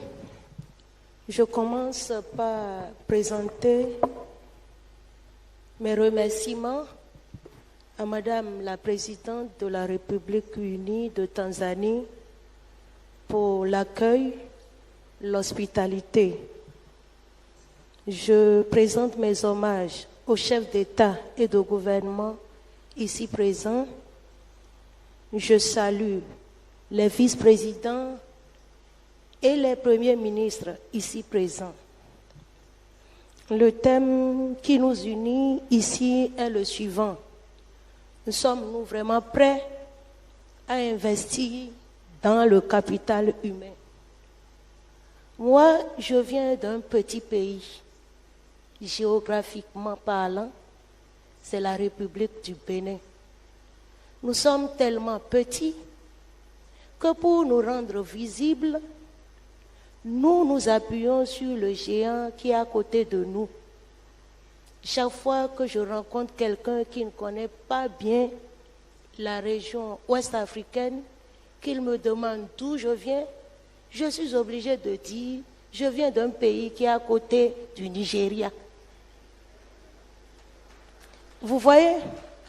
Et ce pays, tout petit géographiquement parlant, rien que ce n'est que 112 000 km². Ce pays a de grandes ambitions. C'est un pays qui, depuis 2016, rêve de se révéler au monde. Mais comment se révéler au monde quand on n'a que 112 000 km²? Quand on n'a pas de ressources minières, comme le Congo, comme certains États qui rendent visible ou qui forcent la visibilité. Nous, au niveau de notre pays, le Bénin, nous ne sommes pas seulement prêts à investir dans le capital humain, nous sommes condamnés à investir dans ce capital pour nous rendre visibles. Parce qu'autrement, nous disparaissons. Et comment nous investissons? Comment nous faisons des efforts pour qu'au niveau de ce capital humain, notre pays soit visible? Nous avons été colonisés par les Français. Et au niveau de notre pays, le Bénin, c'est l'enseignement général qui l'emporte sur l'enseignement technique et professionnel. Cela veut dire quoi? Que pendant 6 décennies, au niveau de notre pays, nos jeunes ont été formés pour de longues études qui ne donnent pas droit à l'emploi. Et notre pays, le Bénin, pour aller de l'avant depuis 2016, a fait le choix de réformer son système éducatif, de faire en sorte que les tendances s'inversent. Par le passé, 70% de notre population scolaire se retrouvait dans l'enseignement secondaire général. Nous travaillons cette fois-ci à inverser les tendances, à faire en sorte que 70% se retrouvent dans l'enseignement technique et professionnel. Mais en faisant quoi? En prenant un certain nombre de mesures. Les Béninois sont connus pour leur engouement pour les études, leur engouement pour les longues études, parce qu'on croit que c'est ça qui fait l'homme. Quand tu ne vas pas très très loin dans les études, tu n'es pas considéré. Alors que maintenant, nous avons constaté qu'on peut aller très loin dans les études et rester chômeur toute la vie. Nous travaillons à y mettre un terme, en faisant en sorte qu'il y ait de la qualité dans l'enseignement que l'on donne. C'est la raison pour laquelle nos premières actions en 2016 ont été d'arrêter les créations anarchiques d'écoles et de collèges. Les villages réclament des écoles, même s'il n'y a que peu de gens pour y aller. Les villes réclament des collèges. Depuis 2016, nous avons suspendu cet élan-là, parce que ça ne mène nulle part. Parce que pendant que l'on réclame la construction d'écoles, la création d'écoles, nous manquons d'enseignants qualifiés. Nous manquons d'enseignants qualifiés. Nous n'acceptons plus qu'on ouvre d'écoles que lorsqu'on a la garantie que ces écoles seront animées par des enseignants de qualité. S'il n'y a pas d'enseignants de qualité, pas d'ouverture d'école. C'est la politique que nous mettons en œuvre depuis 2016. Et nous avons procédé à quoi? À l'évaluation systématique des enseignants qui animent, qui donnent les cours dans nos écoles et nos établissements du secondaire. Le problème de la qualité du capital humain dépend souvent des enseignements qu'on donne à ceux que l'on forme. Chaque élève est à l'image de son enseignant. Ça n'a pas été facile. La lutte pour la qualité n'a pas été facile. L'évaluation n'a pas été facilement acceptée par nos enseignants. Il y en a même qui ont résisté, qui ont refusé de se faire évaluer, qui ont été radiés parce qu'ils ont refusé de se faire évaluer. Si c'est le prix à payer, il fallait le payer. Tout récemment, il y a eu des pourparlers qui ont permis donc de réinsérer certains. Mais il fallait évaluer chaque enseignant.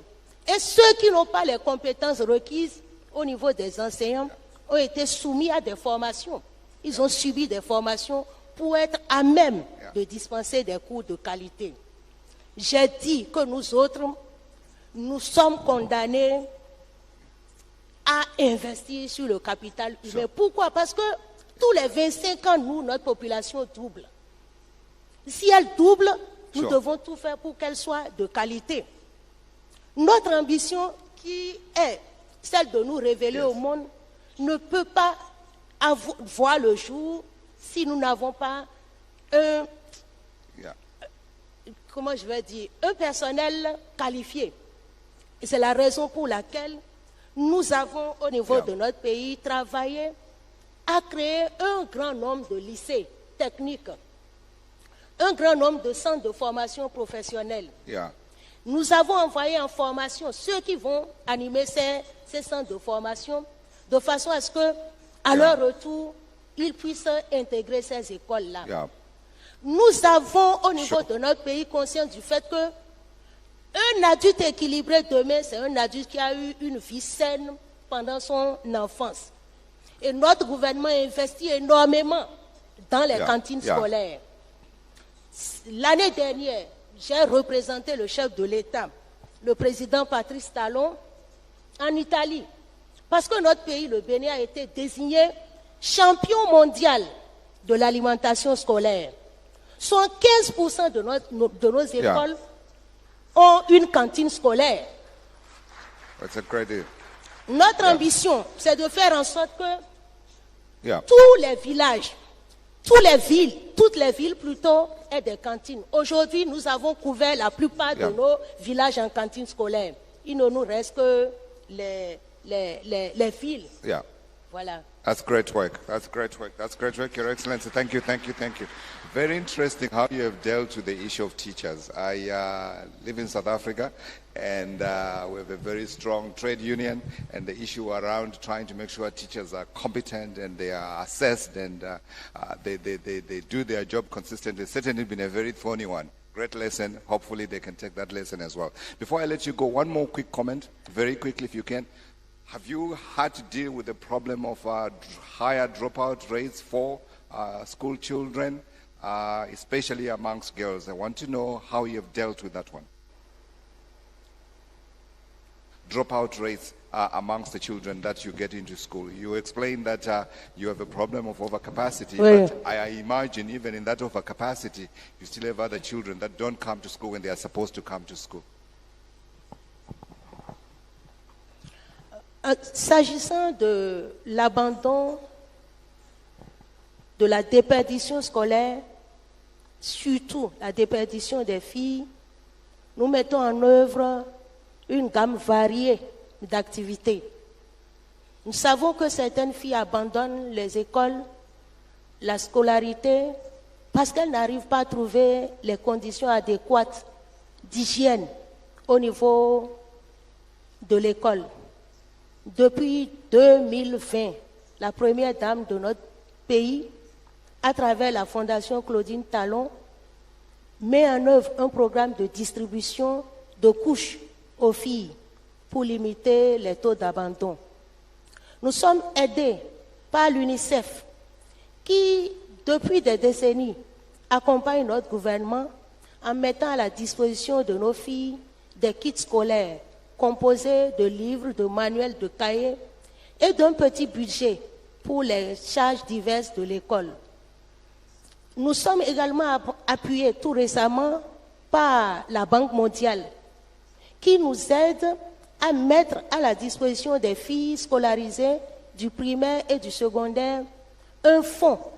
30 000 filles sont impactées par ce fonds.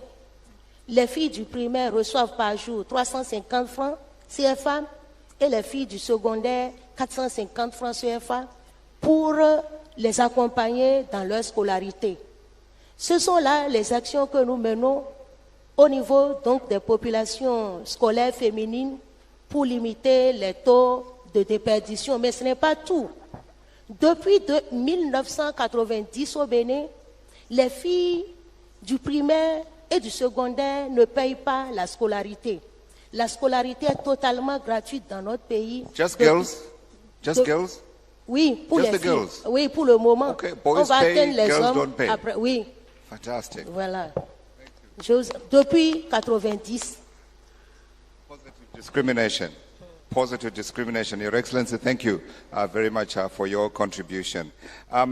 May I invite His Excellency Cleopas Dlamini, Prime Minister of the Kingdom of Eswatini. Again, Your Excellency, it's your opening thoughts. If you're able to bunch them together tightly and we get the message across, and then I'll come to you with my very specific question, especially made for you. Special made for me? Yes, sir. It's coming. Thank you. Let me take this opportunity to thank the government of the United Republic of Tanzania, and in particular to thank President Samia Hassan for the excellent arrangement which they've put into this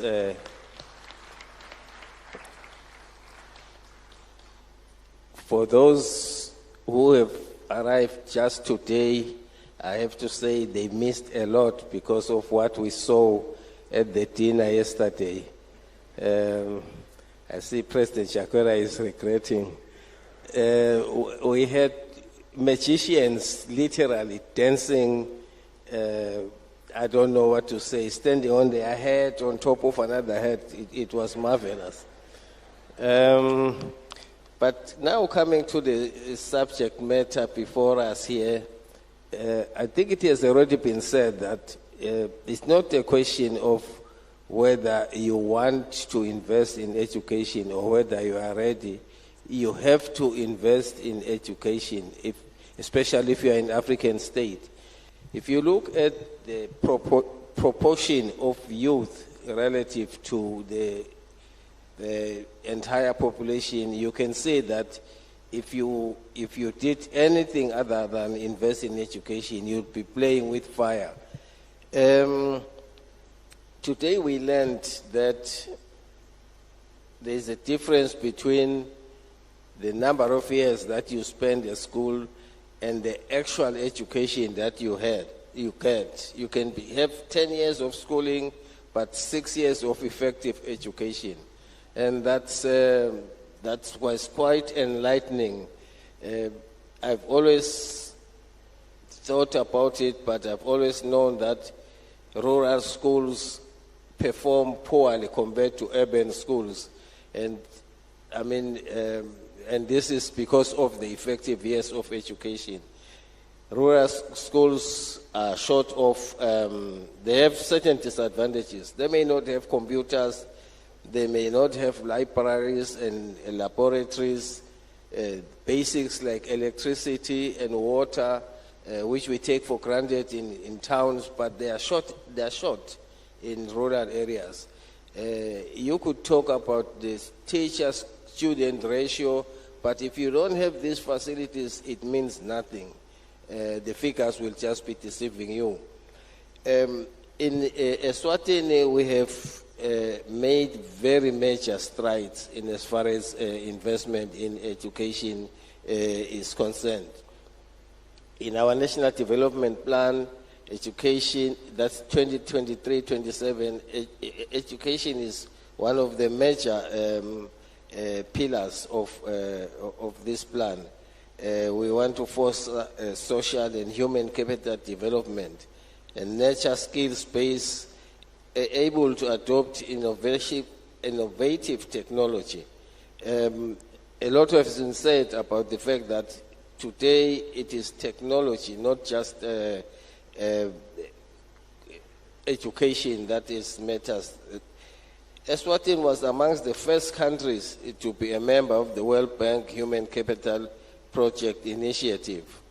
Human capital is one of two high-level objectives of our plan. In our country partnership program with the World Bank, we have put a lot of emphasis on education, especially primary education. In Eswatini, since 2010, primary education is free. The only thing that is lacking is that it is not compulsory. And I think I can see now that that's a gap lacking. Because it is free, we should make it compulsory, that every child should go to school. But at the moment, it is not. So the enrollment rate at primary school is in excess of 95% because it is free.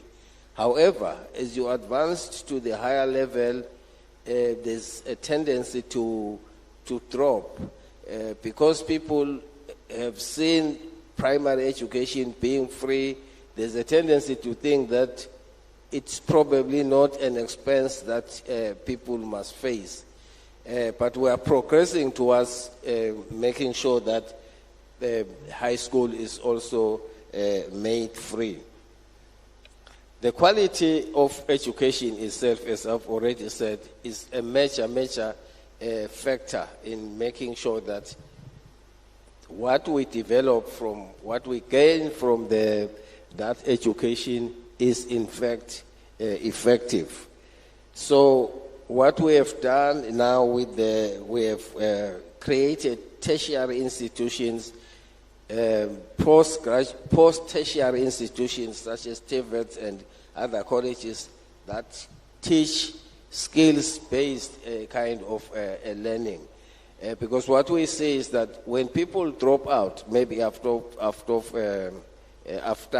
secondary school, they tend not to have the right skills for the job.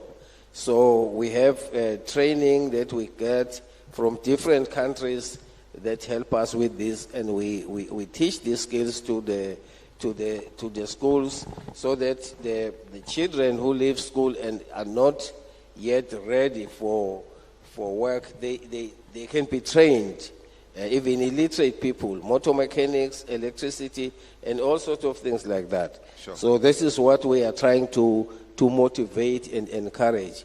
But we will continue to invest again in even at university level.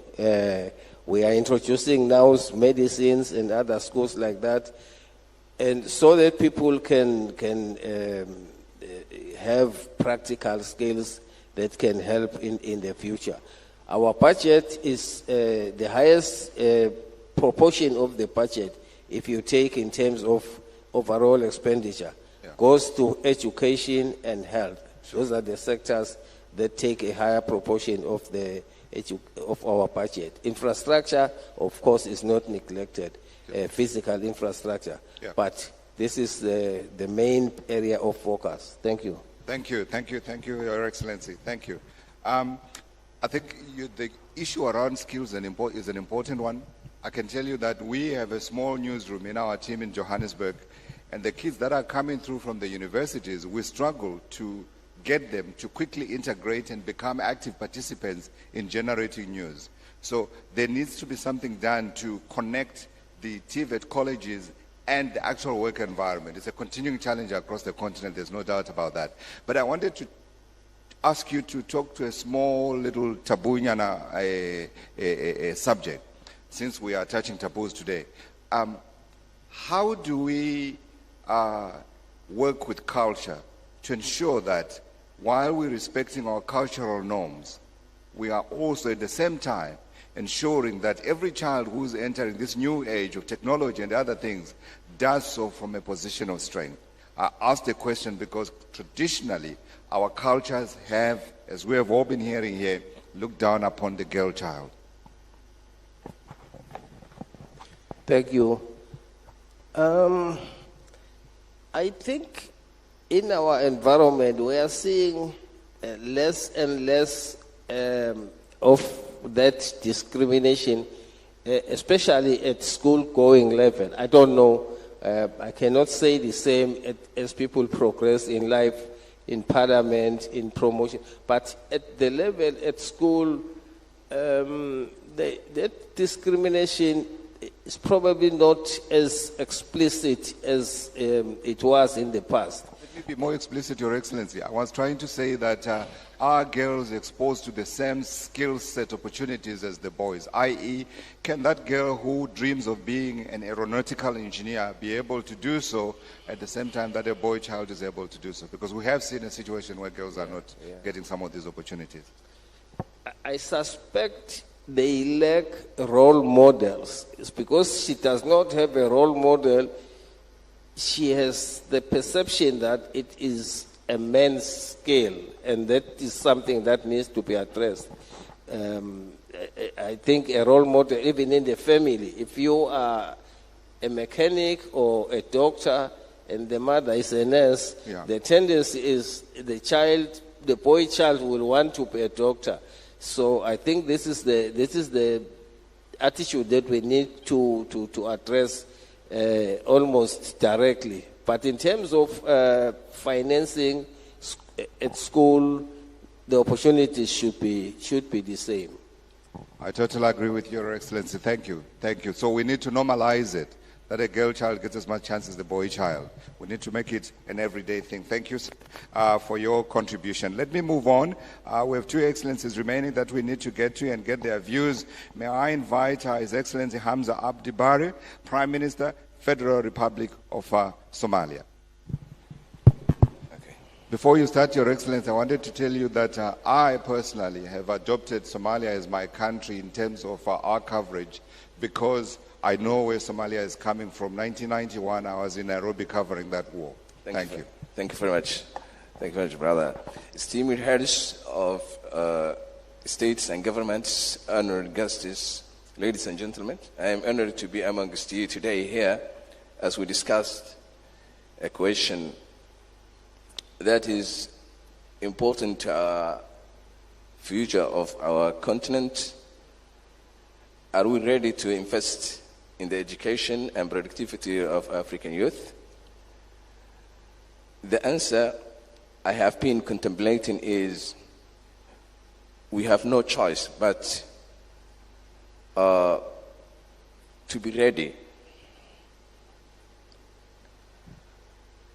In the case of Somalia,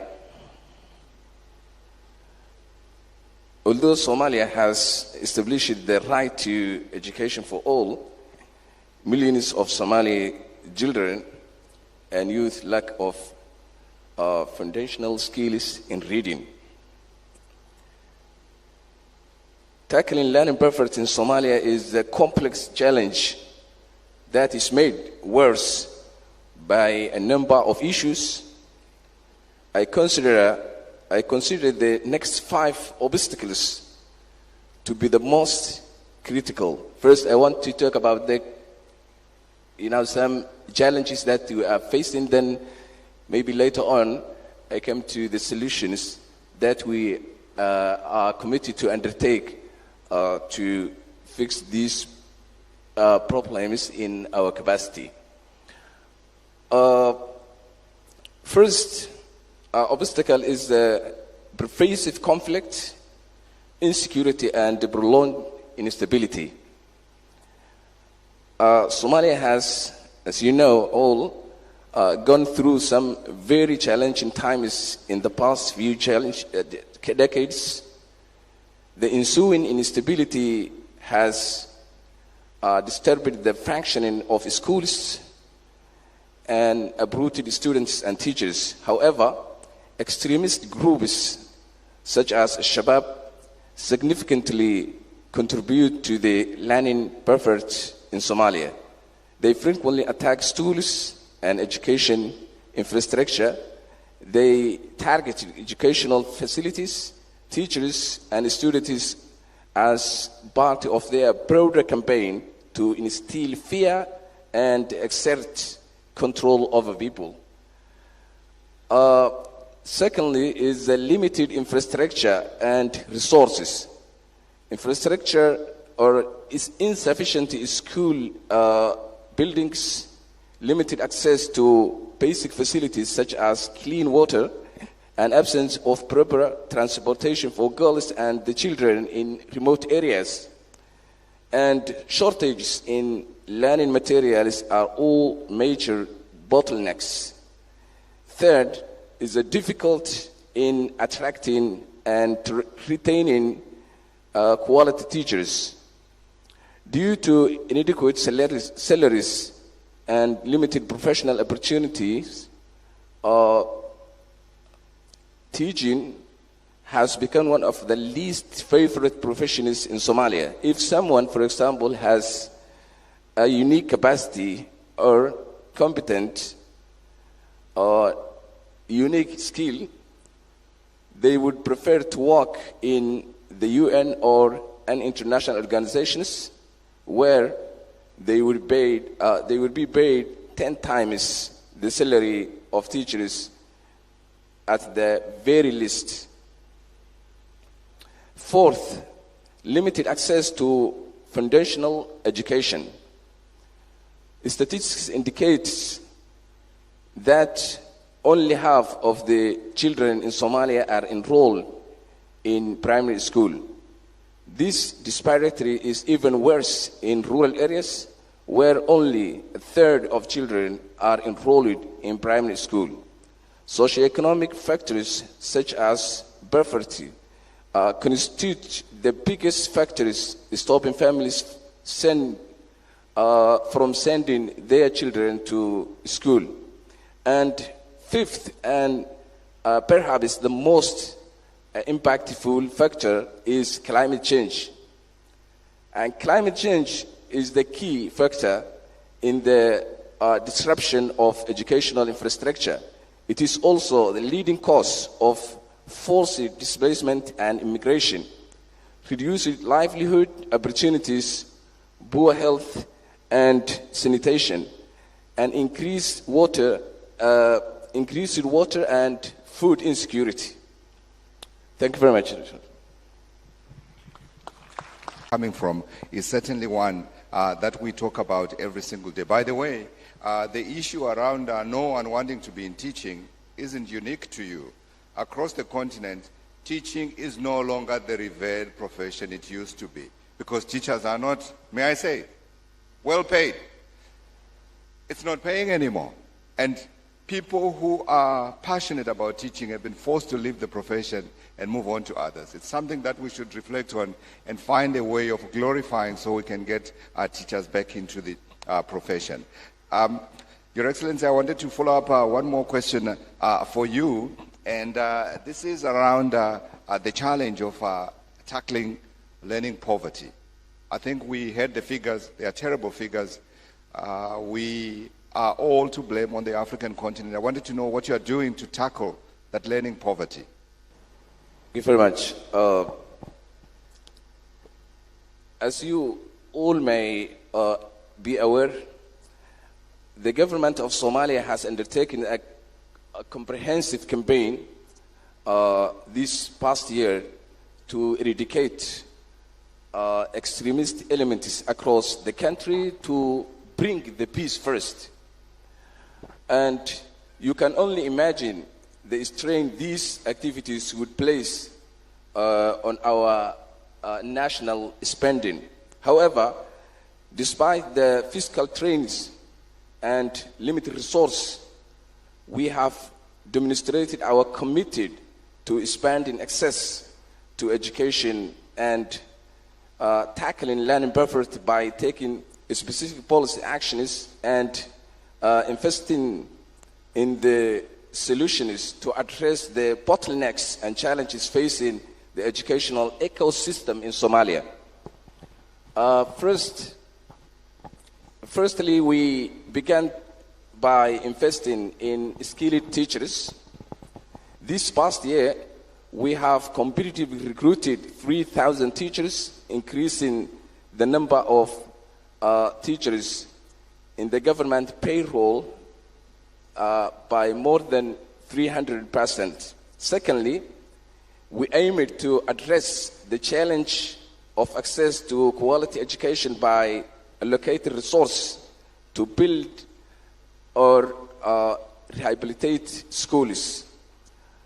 Third, we aimed to address socioeconomic disparity by providing school grants and ensuring that no child is left behind. The small investment we are making today will allow education to be the catalyst for lasting peace, prosperity, and unity in Somalia. With our collective, as Africans, with our collective efforts, we can foster enabling environment for Africa's youth to unleash the untapped potential of our rich continent. I would like to conclude and to express Somalia's deep commitment to investing in its people, and I am pleased to announce that Somalia is joining the Human Capital Project Country Network as the 89th member. Thank you very much. Thank you. And thank you for anticipating my last question as well. You have already declared the commitment. I'm coming back to Your Excellencies to come for my one commitment from you as we close. If I can come to you, Prime Minister Dlamini, your one commitment to us here listening today about what you're doing to advance our goal of ensuring that we realize the demographic dividend. Just one.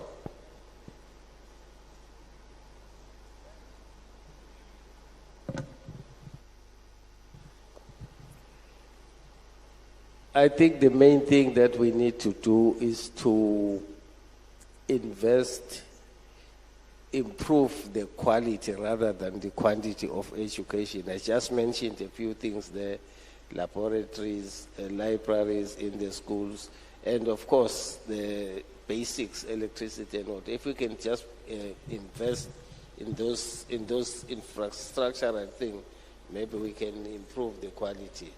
and not the quantity of education. You're committing to improving the quality of education. Thank you, Your Excellency. Madam Talata. Your Excellency, Talata, your one commitment to the summit in terms of what you're going to do to push so that we're able to realize the demographic dividend.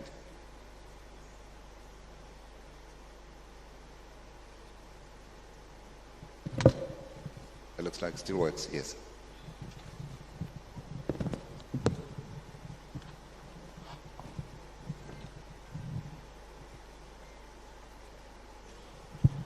Au niveau de notre pays, le Bénin, je l'ai dit tantôt, notre objectif, c'est de nous rendre visibles et d'inverser les tendances.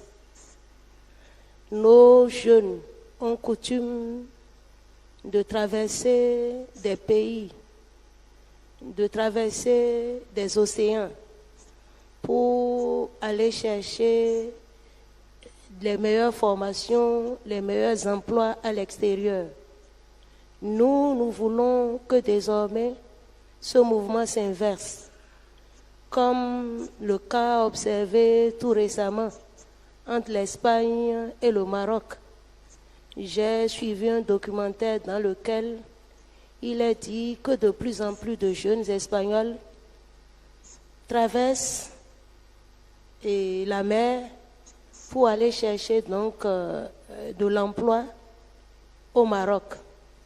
Nous voulons faire de notre pays un pôle d'excellence en ce qui concerne la qualité, en créant une cité internationale de l'innovation et du savoir qui offre un cadre d'accueil à des institutions de formation africaines et internationales. Yeah. C'est notre objectif. Thank you. Thank you very much. Thank you very much, Your Excellency. Thank you. If I can come to you, that's Your Excellency President Bayo, Sierra Leone.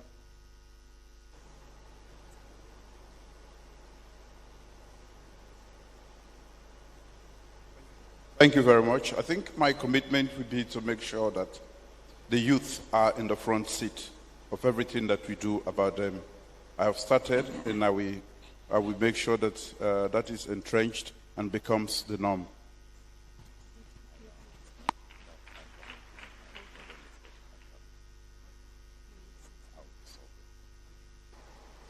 Thank you. Thank you, Your Excellency. Sorry. Thank you very much for your commitment to the youth. We appreciate it. Your Excellency, President Hassan.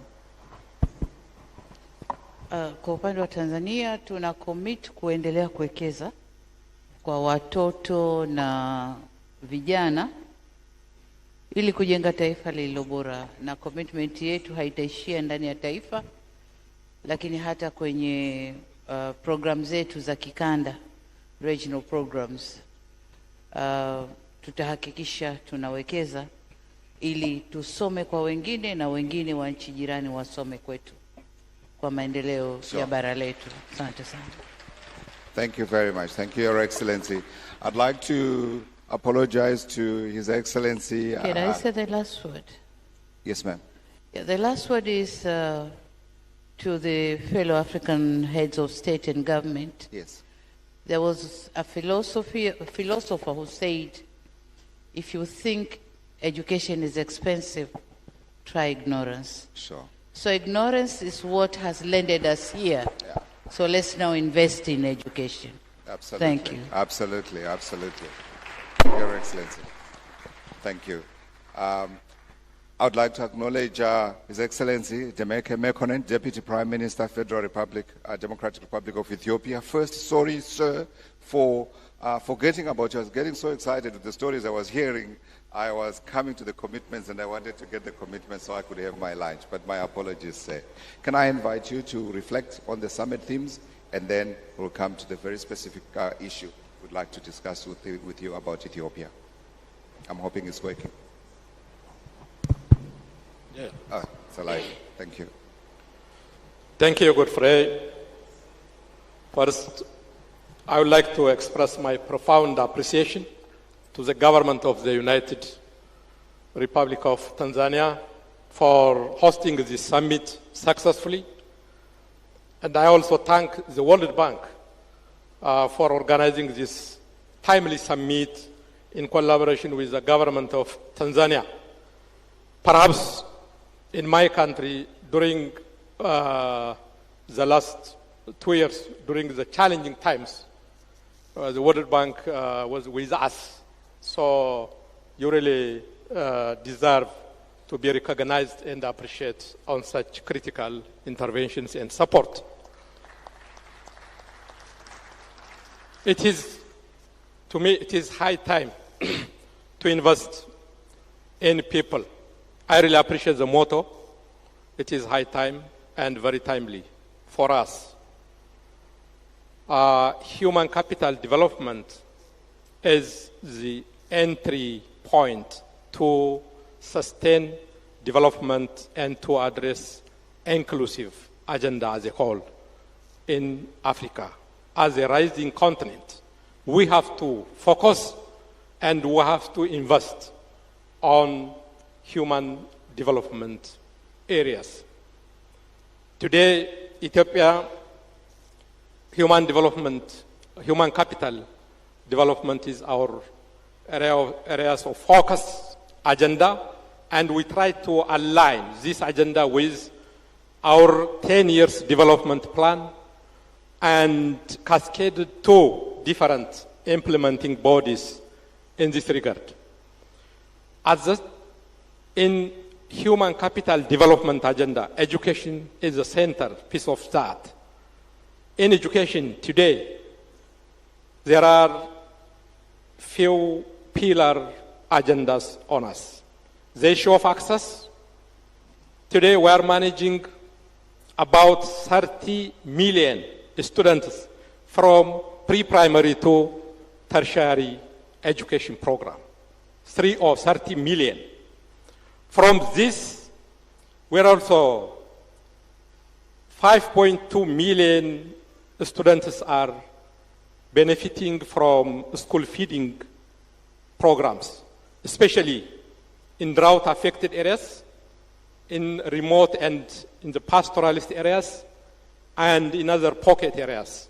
The school feeding program is really very important issue for kids, especially for girls, for access and even for quality issues. The second one is the quality issue. To ensure the quality issue, we developed a package, a school development program, leadership program, curriculum development, and other necessary inputs around that one. This is really very important for successful learning outcomes and the like. The third one is about inclusive. Education should be inclusive in terms of gender, in terms of area, in terms of special needs and the like.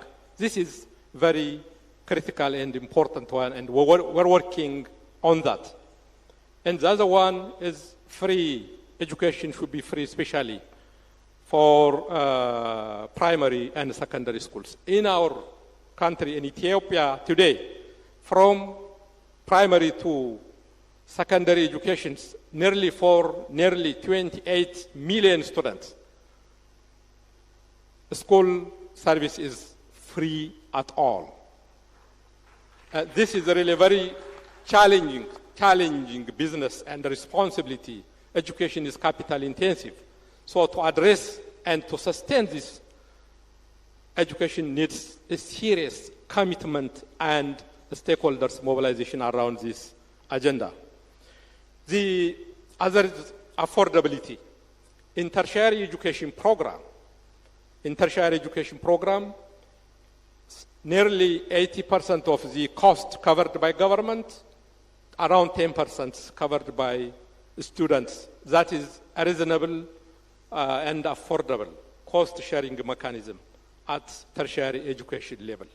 Generally, when you talk about education, the learning outcome has to be prudent, and that should be that should address the need of the economy, the need of the industry, and the relevance issue is very critical.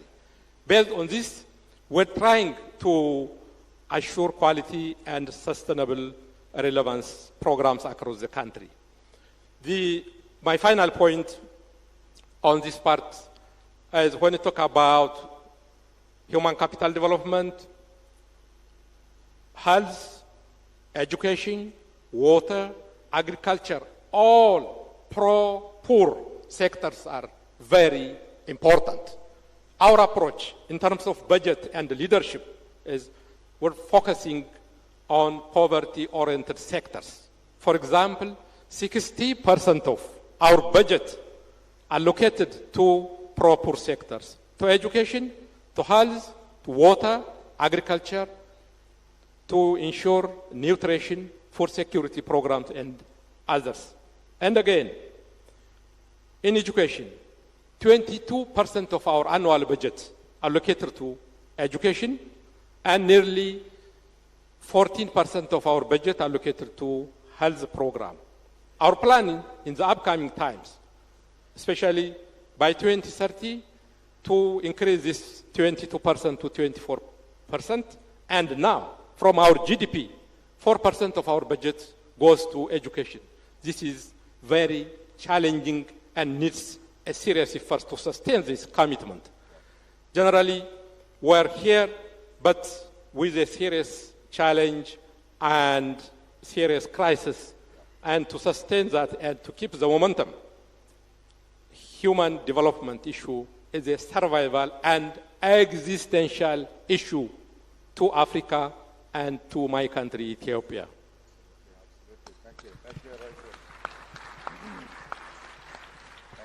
Thank you. I hear the clear political commitment to ensuring that education is prioritized. But how are you doing it in this environment? Whereas we have been talking about everywhere, fiscal space is limited because the priorities that are competing for the money that you have are so many.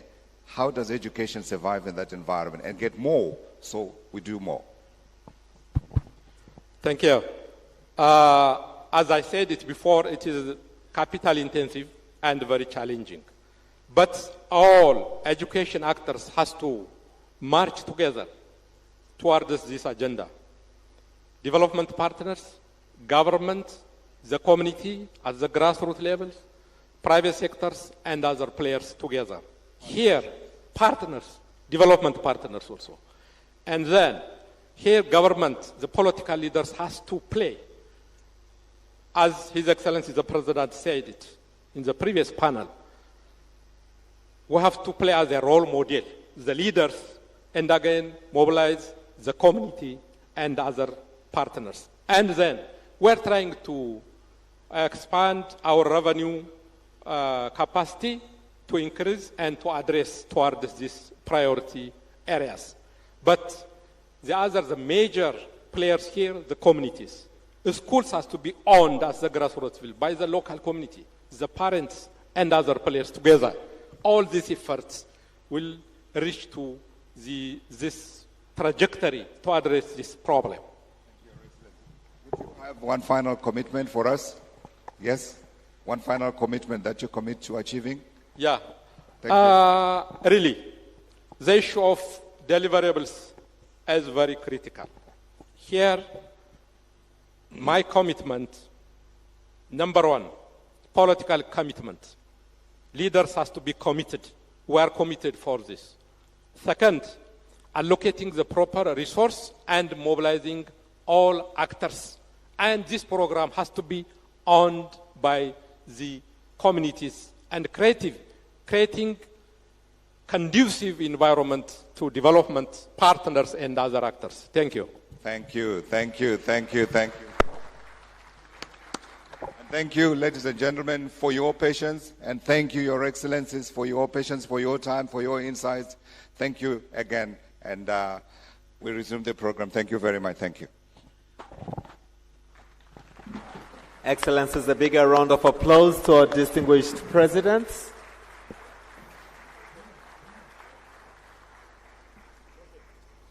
Can we stand up as they take their seats? And let's continue to clap their hands.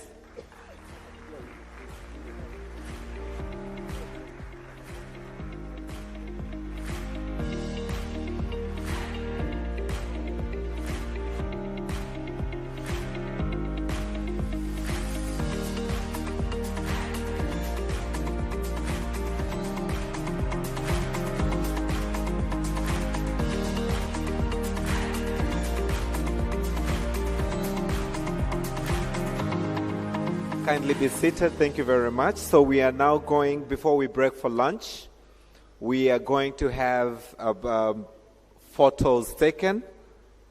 This is a very high-level event to miss a photo moment. So I am going to announce the groups as follows. The first picture will be taken by the presidents. The 7 presidents who are present here will take the first picture. The second picture will be taken, led by the president of Zanzibar and the vice presidents, deputy prime ministers, the prime ministers that are present here will take the second picture. This will also include the Minister of Finance, who is also representing the President of the Union of Comoros and the chairs of the AU, the World Bank, Madam Victoria Kwaka and Madam Mamta Murthy will also be on this picture, as well as Mama Graka Machel, who is the Deputy Chair of the Elders. Thank you.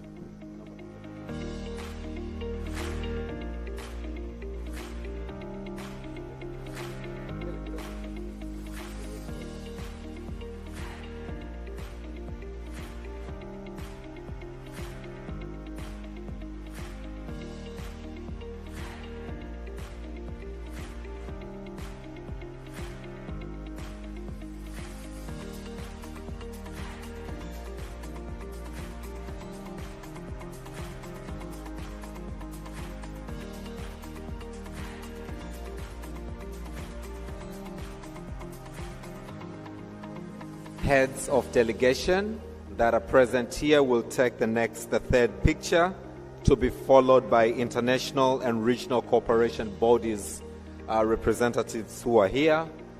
Honorable ministers will take the 5th picture, and the final picture will be for the Secretariat. May I now have the honor to invite back to the stage Her Excellency Samia Suluhu Hassan, President of the United Republic of Tanzania. May I also kindly, you'll use these stairs to come up and those stairs to go down. May I also invite His Excellency Philippe Jacinto Nyusi, President, Republic of Mozambique. May I invite His Excellency Andy Rajoelina, President, Republic of Madagascar.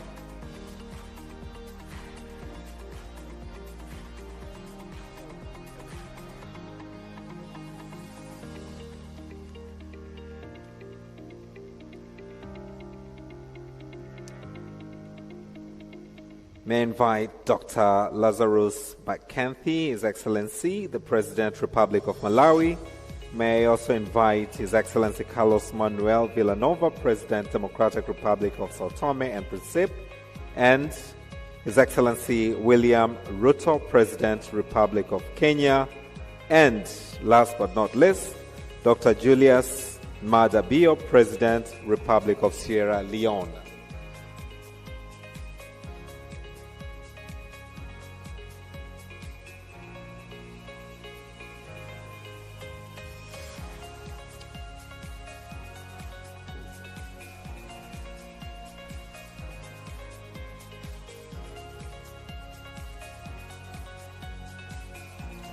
May I kindly, Your Excellencies, request you to please stand up? Thank you. The next pictures, you will all be seated. And if you can come together, yes, like that. Wonderful.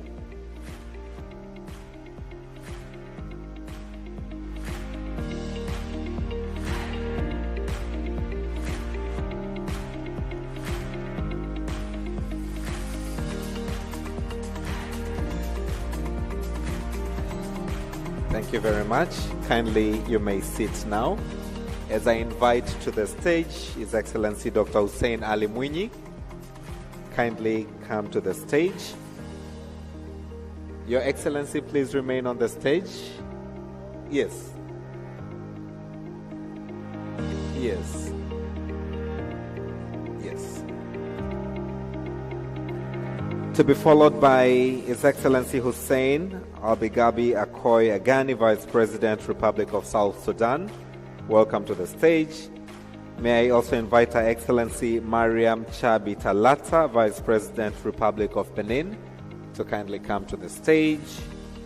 May I also invite Your Excellency Jessica Rose Epel Alupo, Vice President, Republic of Uganda. Thank you so much. May I invite to the stage.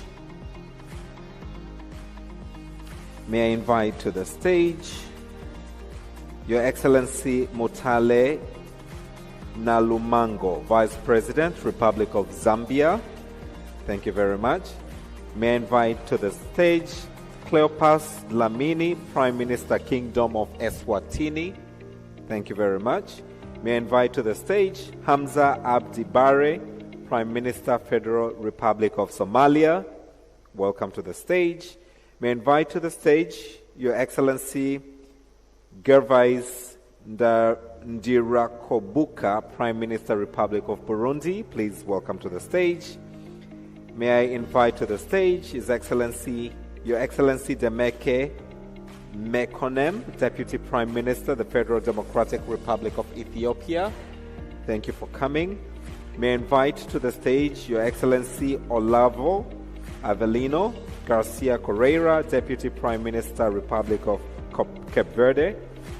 May I also invite to the stage Your Excellency Abdurrahman Abdulazak, Chair, Nigeria Governors Forum. Thank you. May I also invite to the stage Honorable Mohamed Chanfiu, Minister of Finance, representing the President of the Union of Comoros. Thank you so much, who is also the Chair of the AU. Madam Victoria from the World Bank, as well as Dr. Mamta Murthy from the World Bank. Thank you so much. Mama Graka Machel, we are honored to also have you on this picture. May I request heads of delegation to be set for the next picture after this picture. Karibu Mama.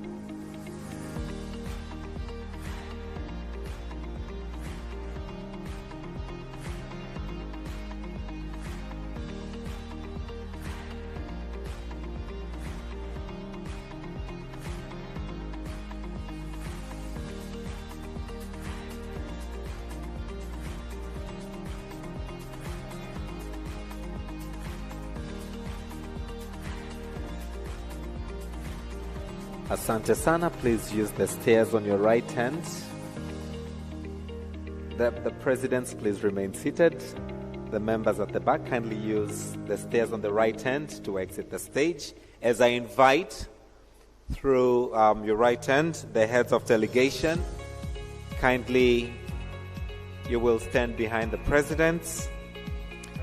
Algeria, Angola, Botswana, Comoros, Djibouti, DR Congo, Egypt, Gabon, Ghana, Ivory Coast, Libya, Namibia, Nigeria, Rwanda, Seychelles, South Africa, Togo, Tunisia, and Zimbabwe.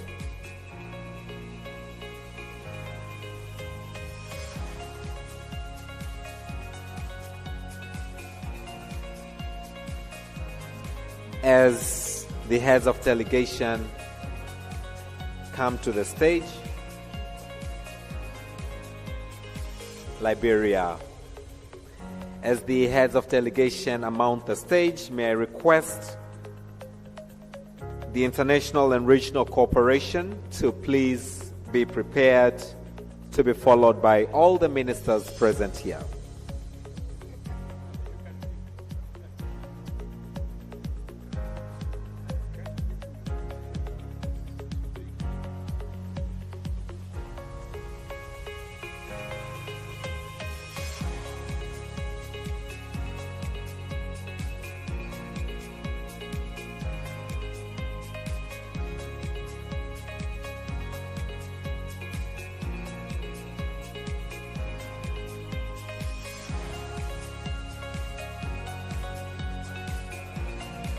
Thank you very much.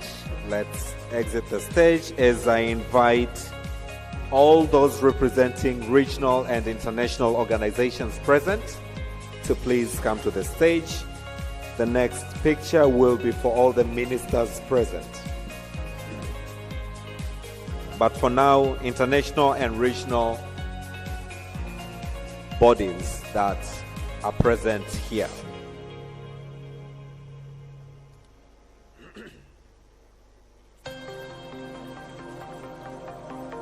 Secretariat will take the final picture, which will be after the ministers. So for now, regional and international cooperation bodies that are represented. Karibu.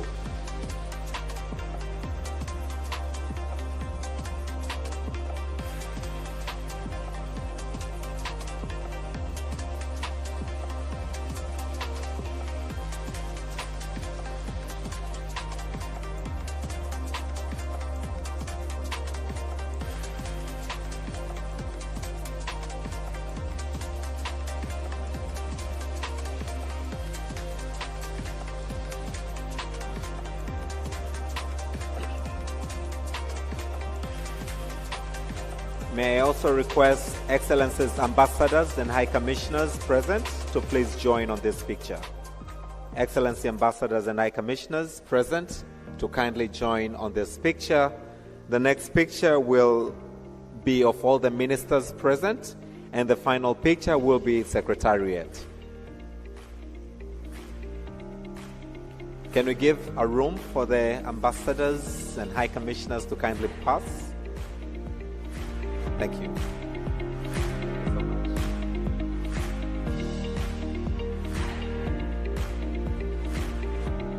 Excellencies, Ambassadors and High Commissioners, kindly for the next pictures. Honorable Ministers, you will take the next picture.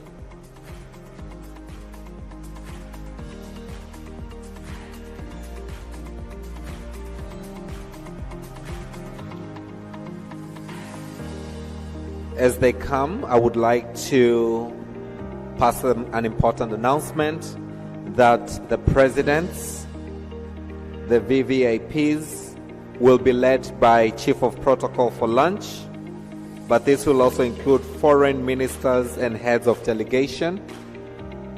Other ministers and diplomatic corps will have lunch on the 3rd floor, Kilimanjaro Hall. The rest of us, we shall take our lunch at the tent, at the marquees outside.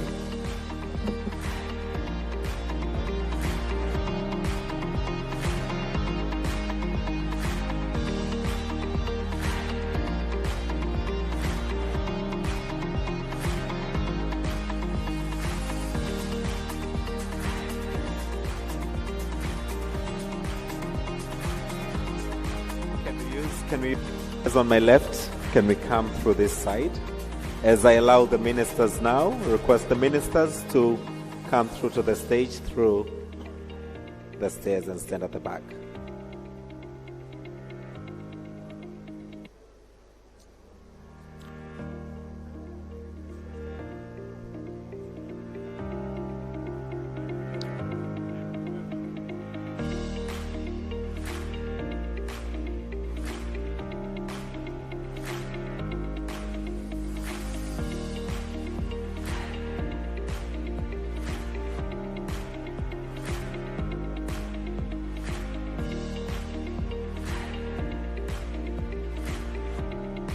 Please, if you can move slightly this side. Honorable Ministers, there's more space on this side, kindly.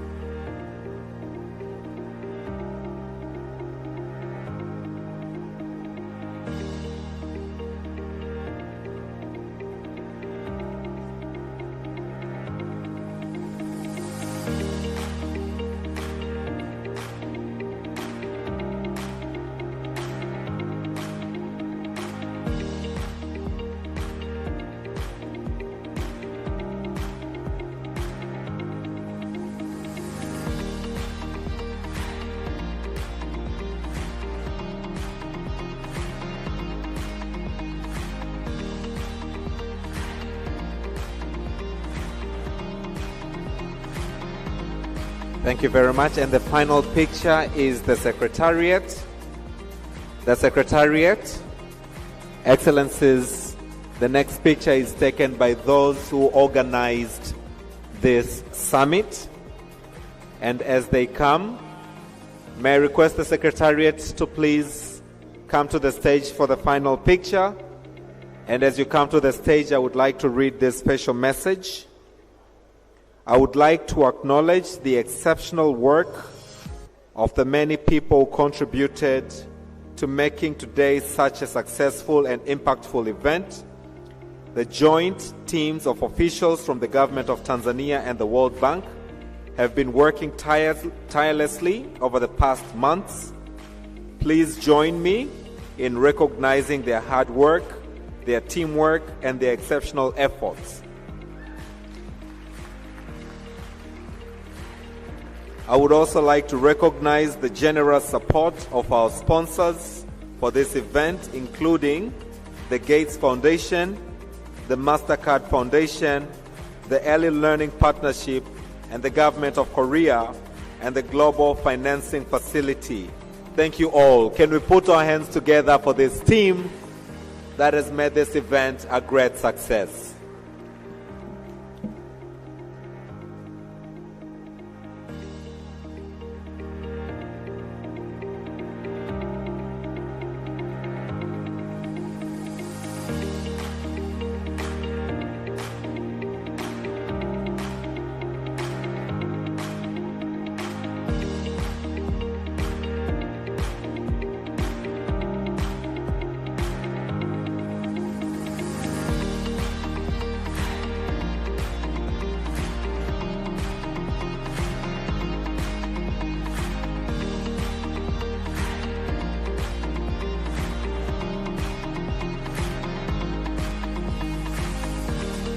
Thank you very much. Can we put our hands together once again for the committee for the wonderful work? Thank you very much. Excellencies, may I now request you to proceed for lunch through this door. Karibuni sana, enjoy your lunch. Ministers will go to the third floor, permanent secretaries and other VIPs to the third floor, Kilimanjaro Hall, and the rest of us to the marquee. Thank you so much.